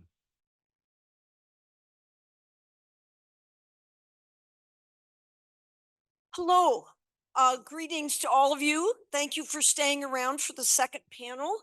It's on trilateral cooperation on economic security, technology, and development finance. There are very detailed bios on the website or in the program, so I'm only going to briefly introduce people. First, myself. My name is Marie Antrodogi. I'm a professor here in the Jackson School. Mainly do research on Japan, but also teach courses that compare the 4 East Asian countries. I also chair the UW Japan Studies program. Our first panelist is going to be Jessica Lau, Associate Professor of Political Science at North Carolina State University and a Woodrow Wilson China Fellow, 2020 to 21. Our second panelist will be Troy Stangaroni, Senior Director and Fellow at KEI. And then to grill them, we will have Clara Gillespie, Advisor to the National Bureau of Asian Research, what we call NBR here in Seattle. And she is the official US delegate to the Energy Research Institute network. So again, the rules are pretty much the same that Clint mentioned earlier for the first panel, 12 to 15 minutes. After 12, if I don't think you're wrapping up, you're going to get a piece of paper in front of you that says 1 more minute. But anyway, please, let's start with Jessica. Thank you so much, Mary, and thank you for Clint and for KEI organizing this fantastic panel and also including me as part of it. And thank you for our host and for the wonderful venue. Looking forward to a very great discussion. So a very different topic from the first panel, from security now to development and foreign aid. So I think what is really significant about the Camp David Summit is really moving beyond the traditional security and also within the trilateral boundary is the 3 countries also commit to work together on the development issue. And especially on the development policy and also development finance, that is really coming into the focal point of part of the trilateral commitment. So so there's 3 questions I want to ask with my paper. The first one is, what does the Camp David Summit aim to achieve in development cooperation? And second is how and to what extent can US, Japan, and ROK achieve their goals? And thirdly, what are the opportunities and the challenges facing this cooperation? And I do want to make straight that my answer to these 3 questions are to compare and evaluate factors within the development policies institutions, and the modalities of these three countries that might affect an effective cooperation with one another. While I'm aware that the three countries' respective domestic politics, which we heard a lot from the first panel, will be a wild card, really have a profound impact on such cooperation. This is really not the center of my analysis. So I just want to make that straight. Okay, before I go into detail, I want to just put forth my three arguments here. First, the Camp David Summit really signified this fact that the Indo-Pacific region has emerged as the shared focal point of the development policies of the United States, Japan, and the ROK as a result of their converging strategic interests. But then it's not it. This converging trend is really taking place for the past decade or more. And it's been leading the three countries to create a sprawling number of development initiatives and programs across the various sectors in the region. So for the proceedings of the summit, what we are seeing is really a trilateral partner trying to take a more institutional and systemic approach to align all the existing programs they already rolled out for the past decades. And then the second argument is that the trilateral development cooperation at the macro level policy face challenges due to factors at the micro policy level. And that is the national variations of development policy institution priorities and practices, as well as different market and business interests involved in the development finance. And such national variations make it very difficult for the three countries to do things trilaterally in implementing development cooperation. But finally, I think despite challenges, opportunities do exist for the three countries to seek better coordination and complementarities to advance shared policy interests and resource efficiency. So more specifically, I would talk about like the differences between, ODA, which is the short name of Official Development Assistance, or foreign aid, if you is a more simple way to put it. The ODA cooperation is easier to achieve for the three countries than a non-ODA kind of financial development, which this is like a very trendy word in the development area called public-private partnership, PPP. What they all try to do is to leverage all those private capital into like large infrastructure projects. But in reality, those national variations make it very difficult for them to work together and do co-financing. However, I think it's very critical for them to find a way to complement each other. So I think first of all, I want to zoom out to talk beyond the three countries to really talking about the development policy and how the development paradigm has shifted, especially at the turn of 21st century, when everybody's talking about an ODA-centric kind of development policy that is no longer sufficient. Two things that is very critical is one, the persistent poverty and also the income gap between the developed and the developing countries, or global north and the global south. And second is really the declined ODA budget among all the traditional donors. Everybody already know that ODA is really not enough to really fulfill a lot of the pledge that traditional donors have towards the global south. Not to mention the rising population and all that host of issues and crisis in the environmental. Clara is going to talk more detail about that, and also other areas in the development arena. So, and the second thing that is emerging is this like grandiose project known as United Nations Millennium Development Goals, MDG, that is rolling out at the time when all this decline ODA budget is happening at the same time. So they need a new game to play. So that's why when you start to see this notion of development beyond aid start to gain currency within the aid establishment. And what exactly is development beyond aid? Basically, this idea of like maybe we should financializing development.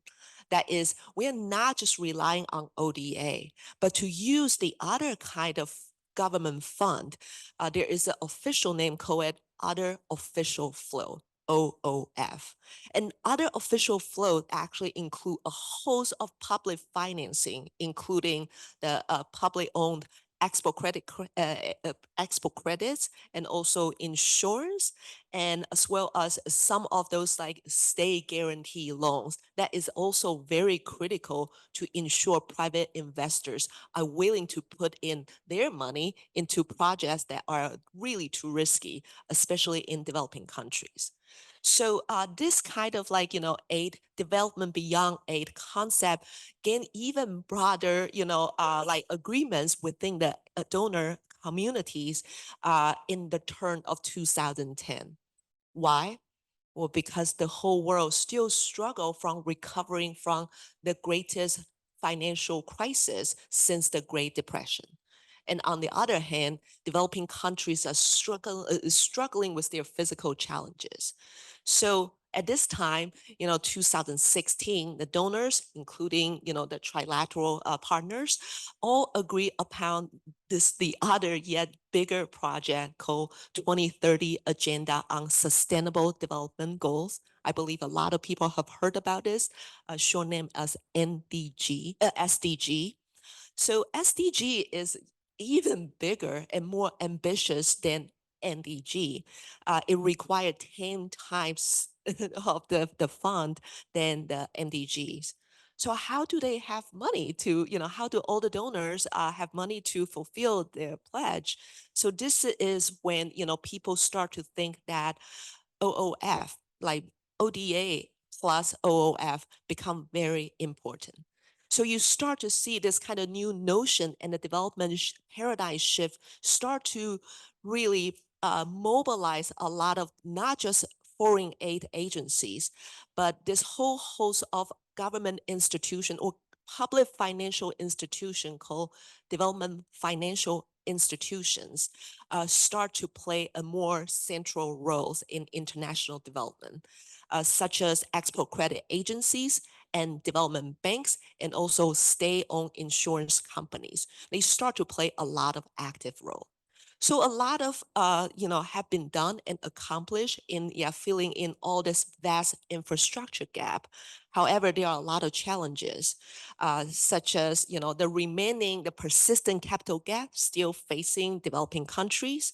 And secondly, this is what I'm going to talk about, is this vast variations among the different countries' foreign aid policy approach, as well as how their DFI, the development financial institutions, operate, make it very difficult, if not possible, to actually coordinate with one another in co-financing a lot of those mega projects. So this is what I'm going to talk about as the backdrop. And in the second section, I'm going to talk about more detail of how United States and Japan and South Korea's DFIs are very different, even though they are all driven towards this kind of development beyond aid kind of ideal. So shift to the trilateral approach to development at Camp David. So why are these three countries, come to agree on development cooperation, and what exactly do they pledge to do? I think two things are very clear. The number one is they find a a geographic focus for their development cooperation. And you can see that Indo-Pacific become the real focal point. They see all their development resources should be really focusing on this region. And second is they come to agree on the common development initiative, especially with the focal point of United States recently announced initiative known as a Partnership of Global Infrastructure and Investment, PGII, which is a very massive, ambitious development initiative. It was claimed to mobilize $600 billion of infrastructure fund for Global South. And definitely United States cannot do it alone. So, and to actualize this, two goals, they also have institutional cooperation in place in Camp David. Number one, they try to line up these three countries. Oh my goodness, 2 minutes passed by. Okay. Left. Okay. Okay. So I think it's one part of the cooperation. They try to make their 8 agencies cooperate with each other. USAID, JICA with Japan, and also COICA with Korea. And then the other part is they try to cooperate among their own bilateral DFI. So you see JBAC, Japan's Bank of International Cooperation, and Korea Exim, that is Korea Export-Import Korea Export-Import Bank. And then also a United States Development DFI, Development Finance Cooperation. They try to make like both the 8 agencies and also the DFI cooperate with each other. So in my analysis, what I'm saying is that a lot of those existing projects, a lot of the pledges made in Camp David is actually kind of, you know, it's a way to actually to like come together and to coordinate a lot of the existing project they already done, and particularly in the area of Mekong Delta as well as Indo-Pacific states. And sector-wise, they are also focusing on water governance as well as green and energy development. So you are seeing that a lot of the bilateral cooperation already taken place among the 3 partners of this like trilateral countries. So what they're trying to do is really to, you know, make it more like a triangle cooperation. However, if you look at the existing, you know, cooperation and what they pledge to do, a lot of the cooperation is in a very small scale, particularly focusing on technical assistance and capacity building projects, which is really small, if not a fraction of their own ODA cooperation. And the reason lie beneath that is because of this, like, you know, very different kind of ODA modalities these 3 countries operate. So if you look at, I give a lot of data in my piece that is talking about how Japan and to a less extent South Korea is really focusing on economic infrastructure, building like hard infrastructures, whereas United States ODA is specializing on social infrastructure. So you see a huge differences on what they are focusing on and what they are good at. And this kind of variations also exist in their DFI. So for JICA, for JBAC, and also for Korea Exim, you can see this very clear mandate in promoting the PPP kind of project on the one hand. And on the other hand, they are very much carrying this kind of dual mandate of promoting not just developing countries' growth, but also on their own firms, you know, trade and business interests. So this kind of like dual promotions is really underlying this very much state-led capitalist ideal that is embedded in this 2 countries development model. And that is also shows the contrast of the United States ideal, you know, to promote like development. Because, and if you follow the debate of the creation of DFI, which was formerly known as OPEC, Overseas Private Investment Corporations, you can see that United States have a very different view of this kind of state-led capitalism. And that's why I think the biggest sticking points for these 3 countries DFI to cooperate is because DFI so far, we cannot finance any kind of like a project that is involved with the state-owned firms, which is actually the main carrier, okay, the main carrier of infrastructure projects in developing countries. Therefore, it's very difficult for them to do co-financing together. Okay, I'm going to make the final point, which is even though it's difficult for them to do co-financing together, I do think cooperation has meanings in order to, you know, to figure out a good way of complementing each other's strengths as well as weakness.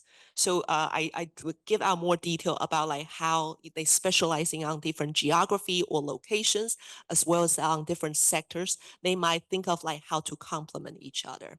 And I run out of time. Yeah. Well, thank you. Thank you, Dr. Ha, and thank you to the Jackson School and Ian and everyone for having us here. And thank you to my colleague Clint for having me involved in this project. So on the last panel, Jeffrey asked a question, which was, what can we learn from the past in terms of trilateral cooperation that might help us sustain it this time? And it's an important question. And it's one that there's something that happened, and I want to start with an anecdote from the last 24 or 48 hours or so that I think kind of gets to this point. And that is, earlier yesterday, the Financial Times broke a story that, in essence, Russia is now blatantly providing North Korea with refined petroleum. Before, you'd have these ship-to-ship transfers, we kind of knew what was going on and everything and all, and you could debate whether the Russian state was involved or was just looking at the other way as firms did it. But now North Korean ships are going directly to Russian ports to load fuel there. So there is no pretext anymore. Later yesterday, the United States and South Korea, I assumed that this was already in the works, but announced that we would be having a new, basically, subcommittee on disruption to try and prevent North Korean sanction evasion, specifically in the area of petroleum. And so I hope Clint doesn't mind, but we were kind of talking about this over email this morning and everything. And, one of my comments, and something that Clint was talking about as well, was, okay, why is this not trilateral? Why, if we're going to do this, is this bilateral? Clearly we have a group within the trilateral sector on the security side dealing with basically North Korean provocations. This is something that's clearly of interest, you would think, to all three countries. Why is this a bilateral mechanism rather than trilateral? And this isn't a criticism of, state or MOFA or anything, but I think what I'm really trying to get at here is that if you really want trilateral cooperation, and one of the things that was talked about at Camp David was, how do you institutionalize it? You have to think trilateral. When these issues arise, where does it make sense for the three countries to work together? And I think that's a skill we're still learning. And until we learn that skill, it won't really be institutionalized. It won't really be full trilateral cooperation. It's going to take time. But I think, this is sort of one of the things that, gets to this whole issue. And so with that, on the economic side, there's essentially, you could almost say maybe a development pillar, and then there's an econ and technology pillar within the Camp David Summit. And in essence, there are about 6 or 7 things that we agreed to do on the economic technology side. One is to have an annual meeting of commerce and industry ministers meetings. That meeting has not been held yet. There is, if you go through press releases, discussions of that we're planning for this meeting. So hopefully it will happen sometime in the next, before we've hit the 1-year mark for Camp David. There's also an initiative for women's empowerment to take and work on programs and events designed to build government, civil society, corporate partnerships to help advance women and girls in STEM and other fields. We're developing an early warning supply chain system, specifically in areas like semiconductors and critical minerals and things that are of importance to all three of our nations. We're deepening trilateral cooperation, actually starting up on the national laboratory level for projects on like artificial intelligence, materials research, climate change, earthquake monitoring, these types of things. So we're trying to move forward on scientific cooperation.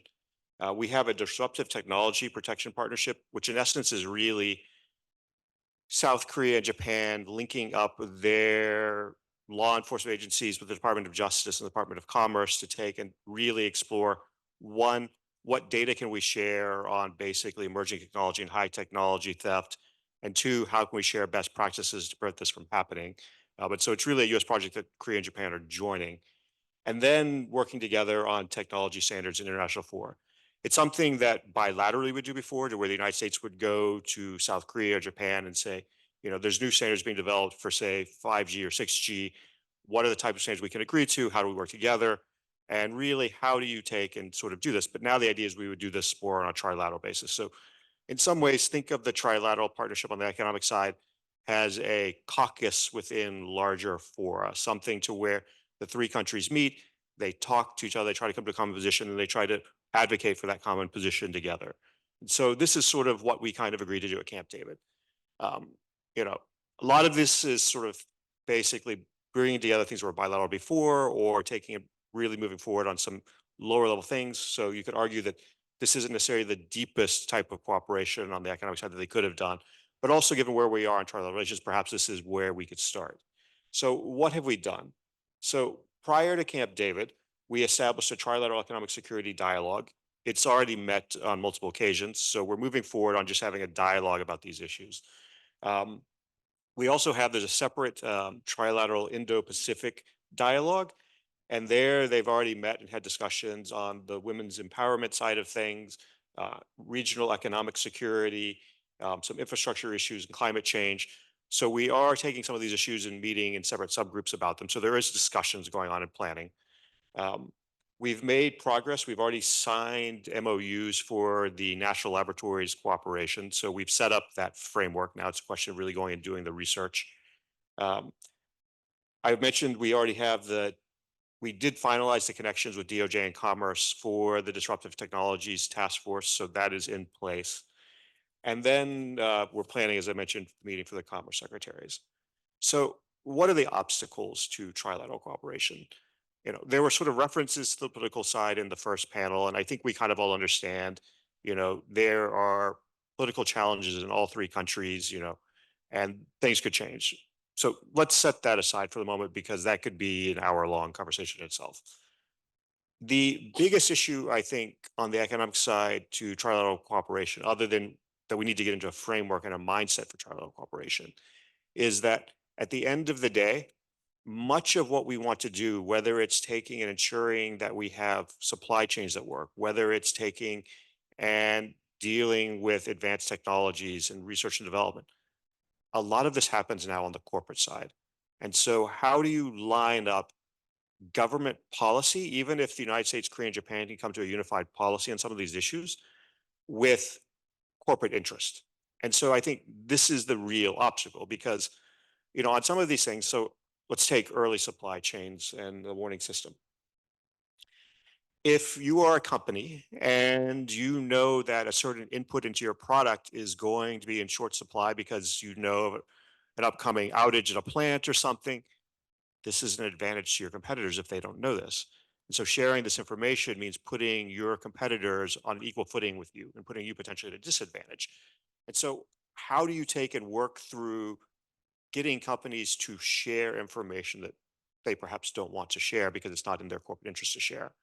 And so I think this is really where the challenge comes down to, is getting the government initiatives lined up with the corporate interest. And so what are some of the things we can do, and some of these that will touch on some of these things? So on a supply chain warning system, you know, I think really the biggest thing you need to do here is, because we want to do this on specifically like critical minerals and semiconductor inputs, is look at kind of where there is overlapping interest and how do you incentivize it. So we know that there are concerns about not just simply natural disaster disruptions, but intentional disruptions by suppliers who control the vast majority of something, taking and cutting that supply off for political or economic reasons. In many cases, this is China, but it doesn't necessarily have to be China. And so if you're going to do this, each of the three countries, the United States, Korea, and Japan, they have national stockpiles of certain key inputs, be they lithium and other things. And so one of the ways I think you take and you incentivize companies to take part in some type of early supply chain warning system is by making access to that system available regardless of what country your company is based in. So if the majority of the lithium national supply stockpiles are in the United States and lithium gets cut off for some reason, then even if you're a factory in Japan, you could still draw off the US stockpile. And so this is one way you could take and try to bring these together and try to align these incentives by taking and expanding the stockpile, but also taking and expanding the access to the stockpile. And so you try to take and align the two policies there, incentivize the companies to provide the governments with information they need, but provide the companies with something they're going to need in an emergency. So we can also take and look at some of the things that we are doing on a more broad level. We have what's called the Mineral Securities Partnership. And in essence, what is that is designed to do is to take and to develop one, sustainable access to critical minerals, but two, to bring and create supplies outside of China. And so if we take and we use that as one sort of, here are the sort of standards we want to meet, and two, encourage firms to use these sustainable standards either through the way the Inflation Reduction Act is written or other legislation in Korea, Japan, we can work together to try and coordinate our standards to incentivize companies to use these new supplies, which are done on a more sustainable level. And you might ask, well, okay, well, why does this matter? It's not just a question even of sometimes China being either the primary miner or refiner of these critical minerals. But if we look at some of the things like cobalt and how children are used in these dangerous mines to mine this mineral that is needed to take and make the batteries, which will maybe help us to take and reduce carbon emissions and do all those other things, we need to find more sustainable ways to do this. And so you try to take and align the incentive structure through things like that. If you look at semiconductors, you have a supply chain that's actually quite interwoven between the three countries. They're not totally the only parts of the supply chain, just the three themselves. But if you look at, and this is sort of the trite now example, but any like Apple product, it primarily includes a lot of products from South Korea, often semiconductors, screens, and other things. But to make those products, South Korea needs certain critical chemicals from Japan. And so when we're thinking about this, we have in the United States the CHIPS Act. And so we can take and use that to incentivize the development in, the United States or other countries, because CHIPS Act money can be used outside the United States, and taken and develop supplies of these in critical areas, and to develop research and development also on chiplets, which are essentially, if you take and you stack chips together, you can make them more, you can increase the processing capacity. And this is important because, right now we are very advanced in terms of what you can do with extreme ultraviolet light in terms of getting down to 2 or 3 nanometers. But at some point, even that will become challenging. So the way you get around this is by taking and adjusting the packaging. And if you do that, you can take and continue to push the chip boundaries further. And so I think this is one of the key ways we can cooperate. And then also, I think the last thing I'll recommend to sort of tie up my thoughts here is, how do you really tie in the private sector with the government agencies? And so when we think about this, in the United States, we have advisory committees for the Australian Representative's Office, for example, that take and provide guidance when we negotiate free trade agreements. You would want to structure it slightly differently, but it could be used as a basis to where you have private sector advisory committees where you have people from all three countries who then take and put together advice to the three governments on how the private sector and the governments can work together to achieve their multiple objectives. So you can meet hopefully the private sector's interests, but also then take and have ideas on how to align the government policy with those interests. And so I think one way you do this is by developing these types of advisory committees to take and work with all three governments. Thank you. Thank you. Clara, now for your commentary. Great. Thank you, Marie. And my thanks as well to Jessica and to Troy for 2 really phenomenal papers and presentations. For my remarks, I wanted to pick up on a couple of threads that came across through both of the papers and look at them in the context of a topic that I'm quite passionate about, which is advancing regional energy security. And energy security being a topic that involves both an economic and an environmental component, as well as a number of geopolitical considerations. And trilateral cooperation being so important in this topic for kind of 2 big reasons. One, the 3 countries that we're talking about are some of the world's largest consumers of energy. And if you look at between now and mid-century, real questions, even in just purely a domestic context, about how we're going to be able to meet those demands for energy while protecting a changing climate. The second reason why it matters so much is each of these 3 countries in their own right have really been regional leaders in terms of advancing collective action, trying to unlock new and faster breakthroughs on critical issues by encouraging a common vision for energy security. So to turn to the papers in particular, three particular themes that I wanted to pick up on. The first being this idea of positioning regional or trilateral cooperation to respond to an urgent regional need. And Jessica, I warned you I was going to bring this up a little bit. When reading through your paper, I felt at times that you saw infrastructure cooperation as something that was important, but maybe too much of a focus to date and where trilateral cooperation has been. I actually think it's the really big, urgent topic that these three both need to address and where we can make a huge impact. Um, to talk about the power sector needs in particular for some of these challenges, there's a wide spectrums of tasks that have to be completed, everything from building out renewable energy supply to thinking about transmission and distribution infrastructure, new power plants. The Asian Development Bank put some numbers to this in particular in the context of developing Asia and said that under current policy scenarios, there is a need for investment on the order of 530 billion every year between now and 2050.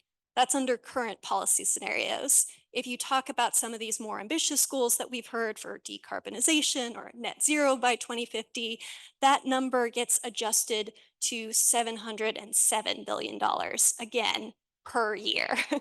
And then, Troy, you talk about as well some of the more ambitious climate targets. If these numbers do not include things such as greater adoption of electric vehicles, the idea that we're going to be switching some of these tasks to demand more electricity. When you do that, the number by some estimates goes up to 1.4 trillion a year. And I underscore these numbers not to give anyone a panic attack at the end of the day, but really to make explicit one of the assumptions that I think is beneath the surface here. And that's that when we talk about trilateral cooperation, no one is thinking that this is a need that can be met entirely by these three governments, or even by these three governments and their development banks. That being said, there is a real positive and significant role for these three in trilateral context, not just in terms of making the money available, but also helping to crowd in investment from other partners. And this can take a number of forms. It can be these three working together to assume some of the early risks in these projects, supporting feasibility studies, which are often hard for smaller countries to take on, but really critical for them actually building the projects. Every conversation I have in developing Asia, whether it's South Asia or Southeast Asia, also focuses on the needs for capacity building as really what's going to take this to scale. And sometimes what the ask there has been in a trilateral context is for these three to do more together. Other times it's for them to plug in more directly to the regional architecture that's already there, the things that are happening within ASEAN, within other areas of South-South cooperation. Which brings me to my second thread that I wanted to pick up on and highlight a little bit more explicitly. The fact that if we compare these themes, I think, to the themes of even the last panel, we're talking about issues where the cooperation is actually already fairly robust. I agree with the sense that both of you hit upon of there are some real gaps in that we need to close. But if you look at the outcomes from the Camp David Summit, for example, one of the reasons why you did see this quick and early momentum on new infrastructure trilateral announcements was because it was an area where JBIC and Korea Exim Bank were already cooperating. So this was an opportunity to knit together work streams rather than build new ones. So for me, the question here sometimes is less that panel one question about how do we institutionalize some of these engagements, and more, how do we take it to the next level? And with apologies to the big strategic thinkers here, my answer to that question gets very wonky very fast. I won't go into it in too depth, but the big thing, especially when you talk about energy, A lot of the solutions we've known for quite some time what they look like. There are needs for technological breakthroughs, but a lot of the technologies that we need, we already have today. And so it gets more into the weeds, such as things such as fiscal and regulatory form, things that enable this investment to flow. It gets into things such as you hit upon the harmonization of standards to help create larger market sizes for some of these emerging technologies. And maybe, one point I'll underscore there that came up in both of your papers is that we sometimes take these wonky issues a little too far in treating them as politically neutral or just economic and not economic security, rather than acknowledging that the thing that's going to be hard for trilateral cooperation is these are issues where standards can have winners or losers depending on whose standards get selected. And each of these three countries are coming to it knowing if one outcome will be their winner or loser in it. Right, I could say a little bit more on that, but I'm going to get too wonky on it. Instead, turn to my third point, which is I did really appreciate that both papers picked up on the important role that the private sector has in these conversations. And I'll say maybe not just as the group that's actually on the ground commercializing these technologies, developing these projects, but also being the actual champions of trilateral cooperation sometimes. Again, really at the project level, making some of these relationships work, thinking about areas where we can work together and being that resource to draw upon. I did appreciate the attention into the paper about the need for governments to think about how to better bring in the voices of the private sector into these conversations. One caveat I'll put there, which is not a disagreement, but maybe a addendum of something that's seen, a misunderstanding that can come from that, is that sometimes there can be an emphasis to say, we need a new mechanism. Here's how governments are engaging. Let's pull some additional private sector arrangements and not acknowledge the mechanisms that the private sector is either already engaging in or has developed themselves and they might plug into. So you have the private sector is already very actively involved in, for example, APEC and the East Asia Forum, some of the business institutes that you noted. One last thing on the private sector. I really am interested in seeing where that supply chain cooperation and early warning system goes that you brought up. The questions for me, besides the ones that you hit upon, are once you have this, what do you actually do with that information? There are a lot of questions about how you can say when it's been deliberately interrupted, how you measure that, if the three countries agree with that.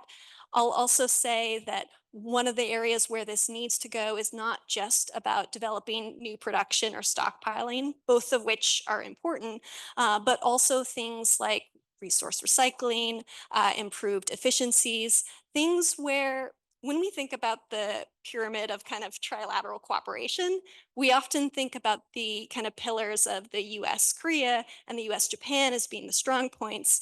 These are actually issues where Japan and Korea have really been leaders and sometimes are more closely in alignment than the United States on these. Not a criticism, not even a concern, just something that I think is helpful and useful for us all to keep in mind.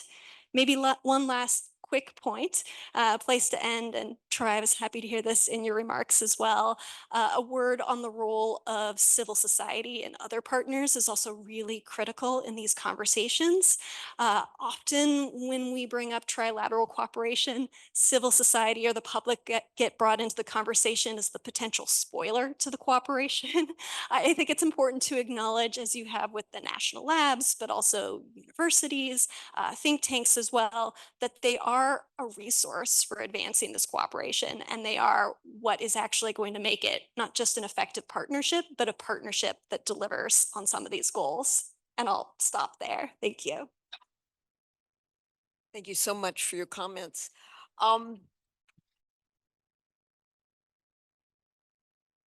Jessica and Troy, if you'd like to take just a couple minutes to respond to Clara's, and then we'll move into other questions. Thank you so much for a lot of constructive comments and feedback. And I definitely will incorporate them into my revision. And yeah, I think the my policy context section did emphasize too much on the historical part when I was like rereading it. And I think the urgency is really at present. If you see the climate crisis that the whole Indo-Pacific is facing, it's really it's one of the reason that the trilateral partner come to this conclusion, because the urgency, the pressing need of addressing the region's, climate resilience as well as the energy transition. And they see a very important role that they can fill, and not saying that they can do it solely, but at least there are like synergies that they can pull together. And I'll just quickly go through another point on the private sector cooperation. I think it's really important, especially when it comes to development finance, because the whole notion of PPP is to leverage private investment, and the trilateral cooperation would not come into fruition without the participation of private sector, right? So when it comes to development finance, I think private banks play a huge role in making it, feasible. And if you're just focusing on this it's three DFIs, they are all public finance, and left out all those private banks, which also have a huge interest in, enhancing their image, if not, well, I think, yeah, a lot of them, they're all talking about ESG now, the environment and, social and governance. So I think a lot of the private banks now are actually taking a sincere interest in participating in that. And you can see that as like Citibank's participation in the latest G7 summit. That shows that they are also trying to app up on this game of PPP game. So I think there are opportunities to leverage trilateral cooperation to engage the private sector. And I definitely will pay attention on that in my revision. Thank you. So winners and losers, I'm glad you brought that up because this is sort of trilateral, but not quite, in the sense of that there is a Japanese semiconductor firm called Kioxia. It has a partnership, but it's not merged with Western Digital. The US and the Japanese governments wanted to merge them to create a larger semiconductor firm to build up semiconductor resilience. It turns out, though, because Kioxia was spun off from Toshiba had been going through a bad period, that Bain Capital put together a consortium to sort of buy 60% or so of Kioxia. One of the people in that partnership was SK Hynix. SK Hynix had a private sector incentive to not create a company that in the end of the day would have been bigger than it was as a semiconductor producer. And so they didn't agree to the sale. It didn't go forward. So even when you do things that from maybe even all three governments, and because in general sense, I think the South Korean probably would agree greater semiconductor resilience is the interest of all three countries, but there would have been a Korean loser on the side of this. And so that's something that I don't think Seoul or even SK Hynix itself would like. So this is a real challenge here that you have to work through. How do you make this so that way companies in all three countries can benefit? And that's really hard to do, because even when we talk about like EVs and things, in some ways, Korean companies have an advantage, even though Panasonic started in this industry with Tesla first, under the Inflation Reduction Act, because it's helping to incentivize a lot of their production. There's basically three of them in the industry rather than the one on the Panasonic side and the Japanese side. So here, Korea might actually benefit more, and Panasonic could end up being a loser. So I think that's a real challenge. On the utilizing of existing private sector mechanisms rather than trying to have a government mechanism, I actually hadn't thought of that, to be honest, because I was thinking this is in terms of like, here's what the governments want to do. How do I take and bring people into the government? So I was just thinking about it from the other direction, but that's a really good point to talk about as well. Yeah, thank you. Well, thank you. While you all think of some questions, I'm going to ask two. The first one is to both of you, and that is about the role of political change possibly in the future that everyone has been trying to avoid tonight. And I know it can take an hour, Troy, so I'm not asking for an hour-long answer. But this isn't just Trump versus Biden, who we already know. President Yoon is a very different president than President Moon was. I mean, if you look at Japan-Korea relations, it's just, it's been fantastic what's happened so quickly. once President Moon came in. So it is really important. I think in Japan, it's less an issue. I mean, even if Kishida goes away, quite frankly, we're going to get another LDP guy that's going to be fine. So that's my first one. And then the second one is really more to Troy. I really like your point about how government's interests don't always align with private sector ones.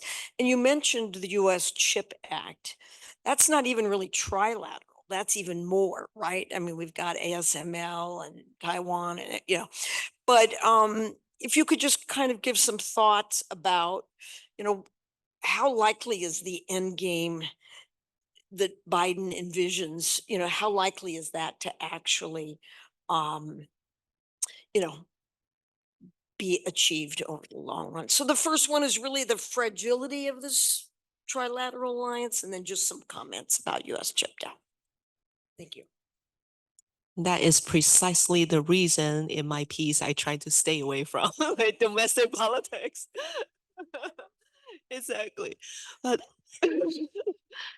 luckily, in the realm of development and foreign aid policy, I really see that the three countries, regardless of the partisan and also the electoral cycle and all that, they come to a very clear agreement on this is the common goal they are all going to achieve.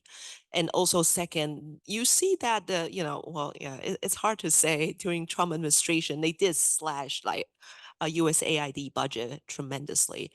But because the ironic turn of the, how OPEC is turned into DFC is precisely because of the pressure to compete with China.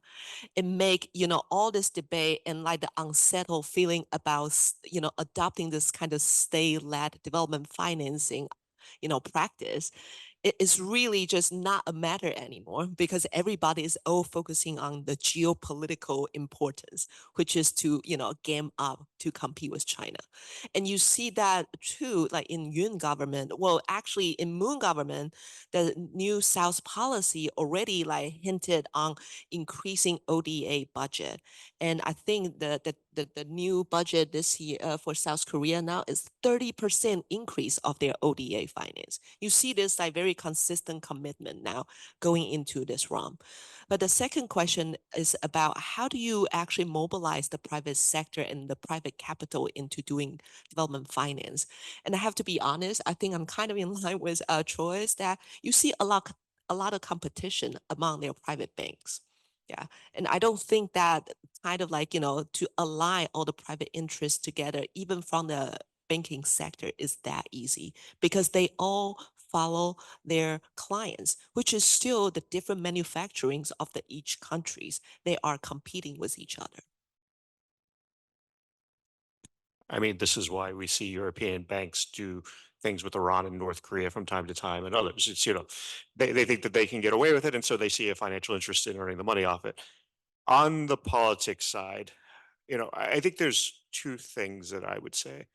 One is that this idea of institutionalization, which relates to the politics question, it's something that happens over multiple administrations in each of the countries.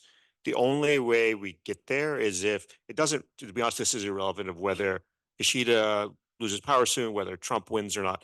It's that if these mechanisms or some variation of them, because let's be honest, every government likes to tweak things and all, but if the broader thrust doesn't survive them, you can't institutionalize it. And so on, the Japanese side, you're right, it will likely be somebody else from the LDP. The question is which faction of the LDP will win. And not all the factions are necessarily favorable of having rapprochement with South Korea and all these things. So it could be delicate there.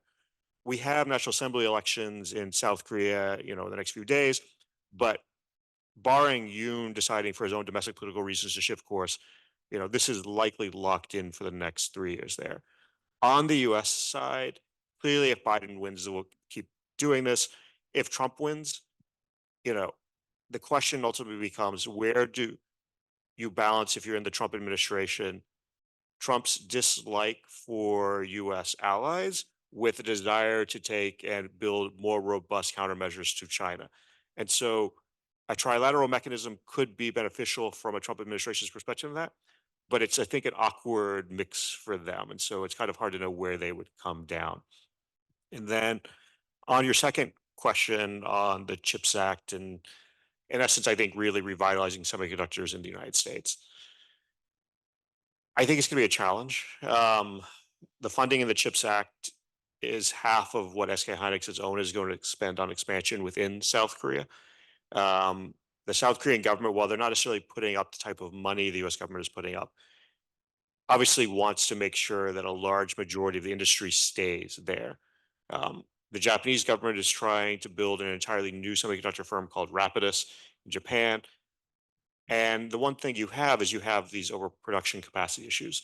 And it's a cycle in the semiconductor industry and everything, but it's unclear because we're building now new factories in the United States, we're building new factories in Europe. You have this Japanese effort to try to get back into the sector. South Korea is trying to build robust. China is building more, and they're going to take and likely undercut a lot of the Western companies on price. So can we long-term rebuild the semiconductor industry here? I think it's going to be a challenge, but it's going to require probably more government funding. It's going to require basically more training because we're going to need the workforce, and we don't really have it right now because those skills were lost as all these industries went to Asia. And it's going to require basically bipartisan cooperation. It's something we saw in the CHIPS Act, but some of that has started to break down. But if you don't keep that, it's going to be hard to keep these companies invested in the United States because at some point, if the political side of it breaks down, they're going to say, well, it's cheaper for me to produce in this other country. They're going to give me more subsidies. Why am I going to keep a plant in the United States when I can just build it in South Korea, Malaysia, China, or somewhere else? Well, thank you so much for your answers. Are there questions out there?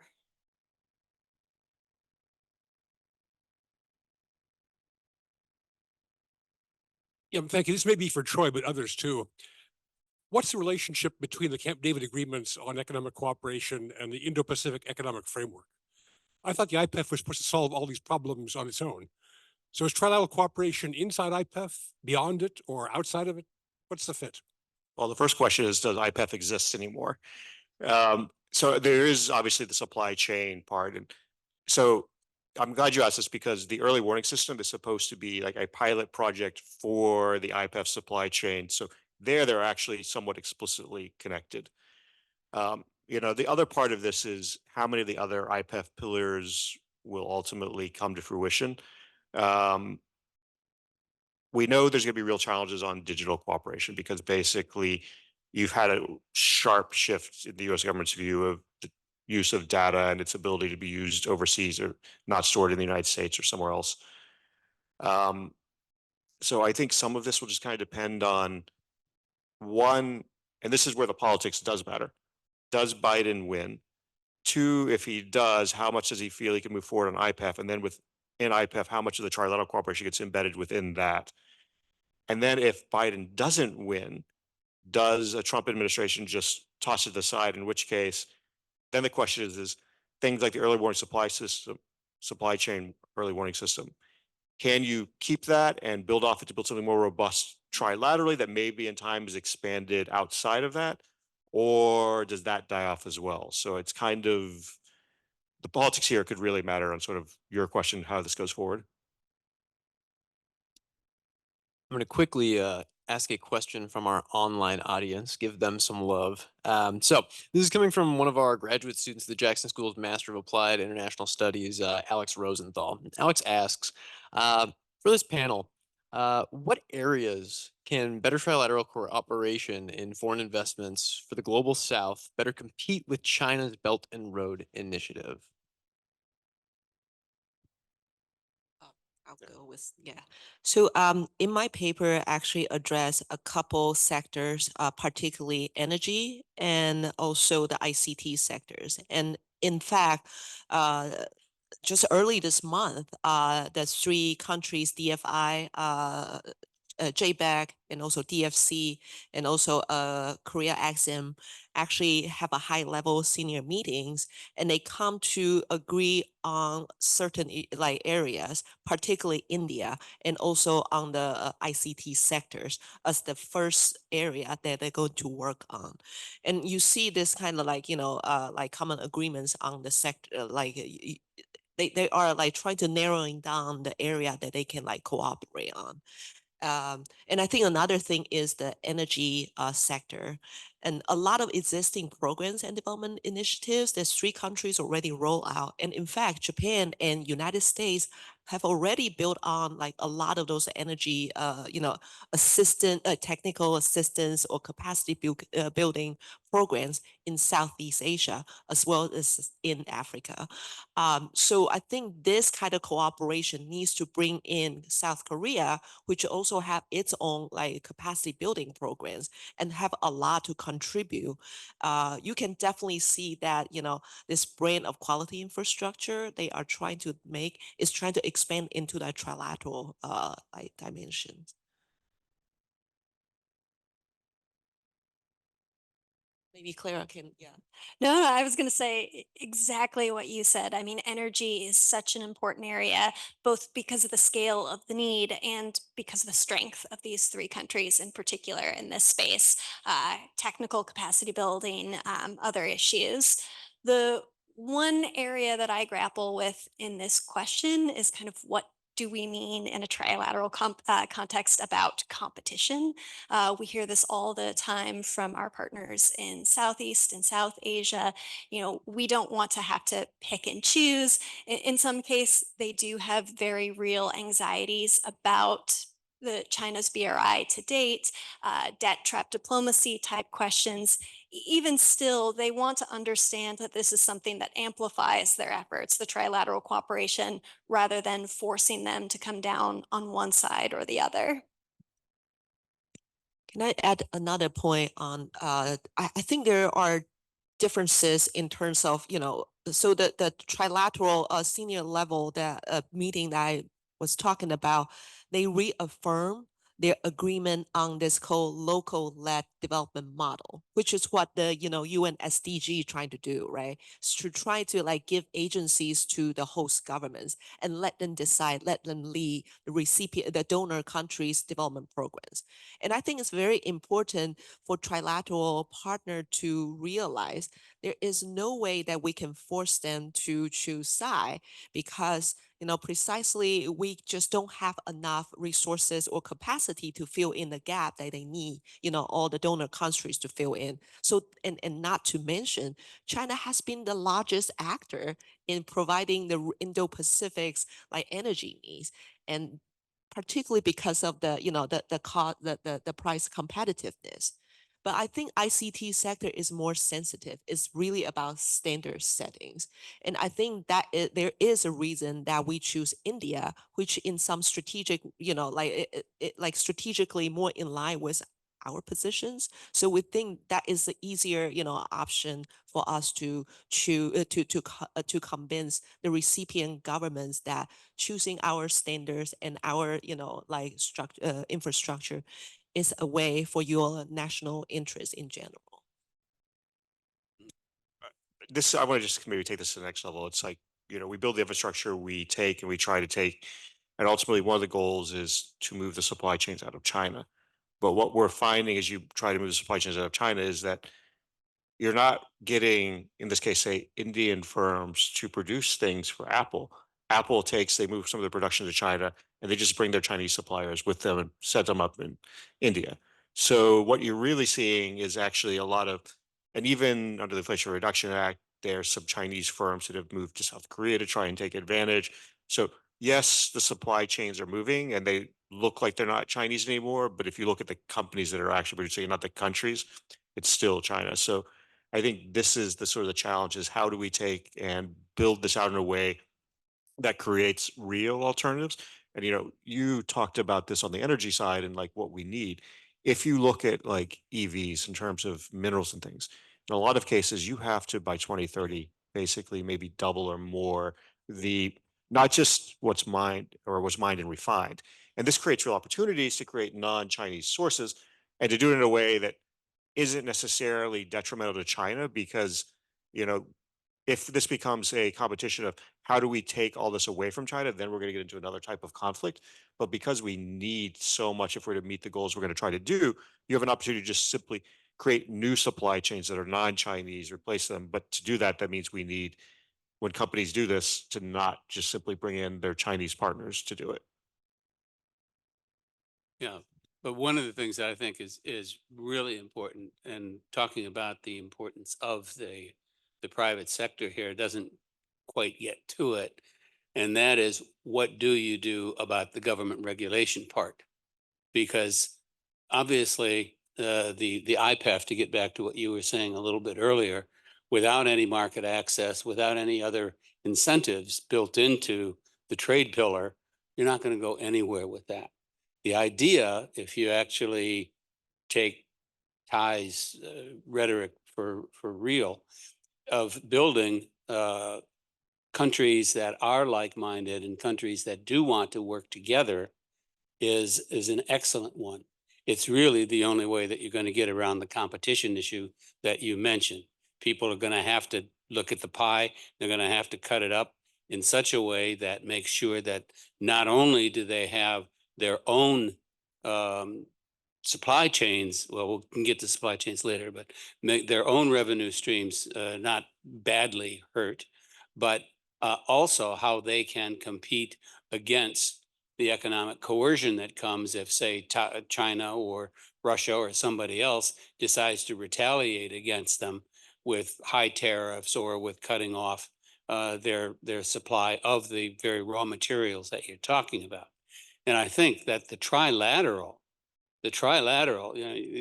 we really missed a bet in that first panel, because when you talk about the reason for that trilateral existing, if you don't have the economic side, you are missing the majority of the reason for having a trilateral. You've got three of the most technologically advanced, educationally superior, financially savvy countries in the world, which can make a dent in the way in which supply chains are constructed. And the fact that you actually do have someone like what's her name at Commerce, she's doing a fantastic job. And I think that the fact that there are real targets there for setting up the governing bodies for these, I forget how many, 8 or 9 different subcommittees that are going to have immediate effects on supply chain operations. Furthermore, you are seeing shifts happening, but there are at least 3 components of building resilience. And the first one is having access to raw materials, the raw materials you need. The second is having access to the people who know how to run the machines that are going to make the advanced processes that you're doing. And the third is trying to find ways that you're going to have sources of energy that are not going to cause the planet to go into a heat fit and destroy everything that you've built up anyway. And having those 3 countries as a beginning, the reason that you work with those 3 is because you're not going to get the 50 or 100 or however many people you have it in Doha or wherever the next climate change conference is. But you are going to be able to get people like those 3. And the fact that you'll have to build in incentives is going to be something that is really going to be important. So I think that, and you can't say this is so different from the earlier discussion, because this is your security. This is what's going to keep you alive during the next 50 years, because that's tricky. And the political situation, I'm sorry, if Trump gets in, just throw it all away. He is, first thing he's going to do, he's going to pardon all those people that have gone to jail for January 6th. And what disruption that's going to cause, I can't even imagine. Then he's talking about removing all of our American troops from Korea. And you can imagine what that is going to do to the way in which Korea looks at the United States as a reliable supplier of anything, let alone raw materials. If we can't supply something like security, we're not going to be looked at as a supplier of raw materials. So there's a lot coming up that is going to be very, very difficult. And quite frankly, anything that we can do to push on making this trilateral agreement work can only be to our benefit. And I think that we all ought to be sitting down and writing all these great papers which say, let's make it work. And the one thing you got to say about the defense, the financial institution, have you heard of the Blue Dot program? How long has that been around? They haven't had one. They haven't had one project. When I was working with the U.S. ASEAN Business Council, we begged the government. We said, "Look, we've got infrastructure companies lined up here. They're ready to go and cooperate with the Japanese or the Koreans." But the Japanese and Koreans say, "Why? We've got the construction technology. We've got that technology. No, let's find something else we can cooperate on where there's, an equal partnership." And you can do that. You can do that. It's hard. It's not easy, but yeah, it's gonna take a lot of time. Sorry. Thank you, Ambassador, for sharing your thoughts. I was hoping those were going to come in. I think he's telling students that you need to be registered to vote, and you actually need to vote, and tell your friends that. I think you're also really not human resources. All of our countries have incredible demographic change in election. And so where are we going to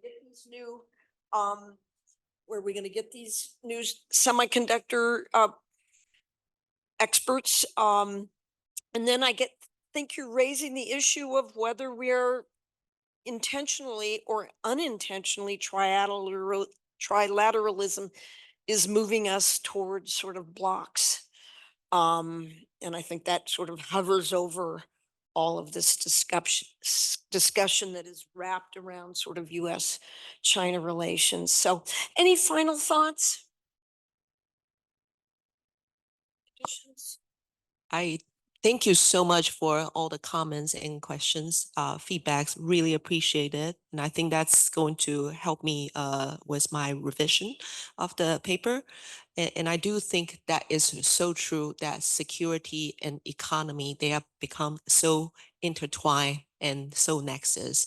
And that is really like the theme of the trilateral relationship and cooperation. And really like, pulling one leg out, it will really just collapse this like very delicate cooperation. Yeah, Pudge.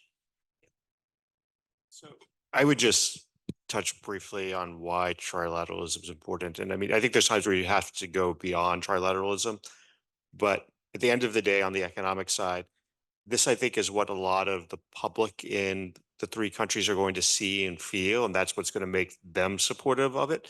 So you need to get the economics right. And one of the ways you can do that, and you can start marrying some of these pieces together, where you take the national laboratory cooperation on things like AI and whatnot. Google's DeepMind, just because they wanted to, took and did an AI search to try and see what types of new materials you could create that could potentially be used in batteries. There's, I think, maybe a couple hundred that are potentially usable, but they have to be tested. But so by taking and using AI, maybe on the national level, to try and find new materials and things that could be used there, you then marry that with the development assistance side to where you perhaps take and use infrastructure investment in third countries, use the soft US side that has been talked about as well, and to do like worker training and things there. Then you have access that those companies could have to the new raw material stream they need, which you can then take, and you can also take and improve competitiveness by having these higher end materials. So you can start building this all together in a way that, as long as all three countries' companies have access to it all, that could benefit all of them. They can take and help take and fend off, challenges from China and these industries, other things, to where it really can kind of all come together. But we have to take those individual pieces and start finding ways to bring them together to make it work.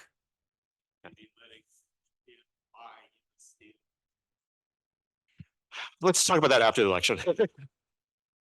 Well, I think that the point is there is no like standardized kind of approach. It has to be like piece by piece and ad hoc, but it has to do it, consistently. and which is the real obstacle. Yeah, I was just going to add to that and say, I think the thing that we heard is for looking at these topics, there's no dearth of issues that we could work on together. The big questions are going to be, how do we think about priorities and the urgency and speed for making this happen? Well, thank you all. Clinton's going to come up and thank you again, but I just want to thank my panel for all of your great work in thinking about these major issues of economic security and development finance, which are so important. So Clint, final words. Thank you, Marie. I don't want to belabor the point. I really want to thank everyone for sticking around. There's a payoff for your patience and fortitude. One of the wonderful aspects of my job is not only do I get to get outside of the Beltway, but I get to engage with such a wonderful array of experts, some of whom are my own colleagues, but from all over the world. So I get to remain ever the student.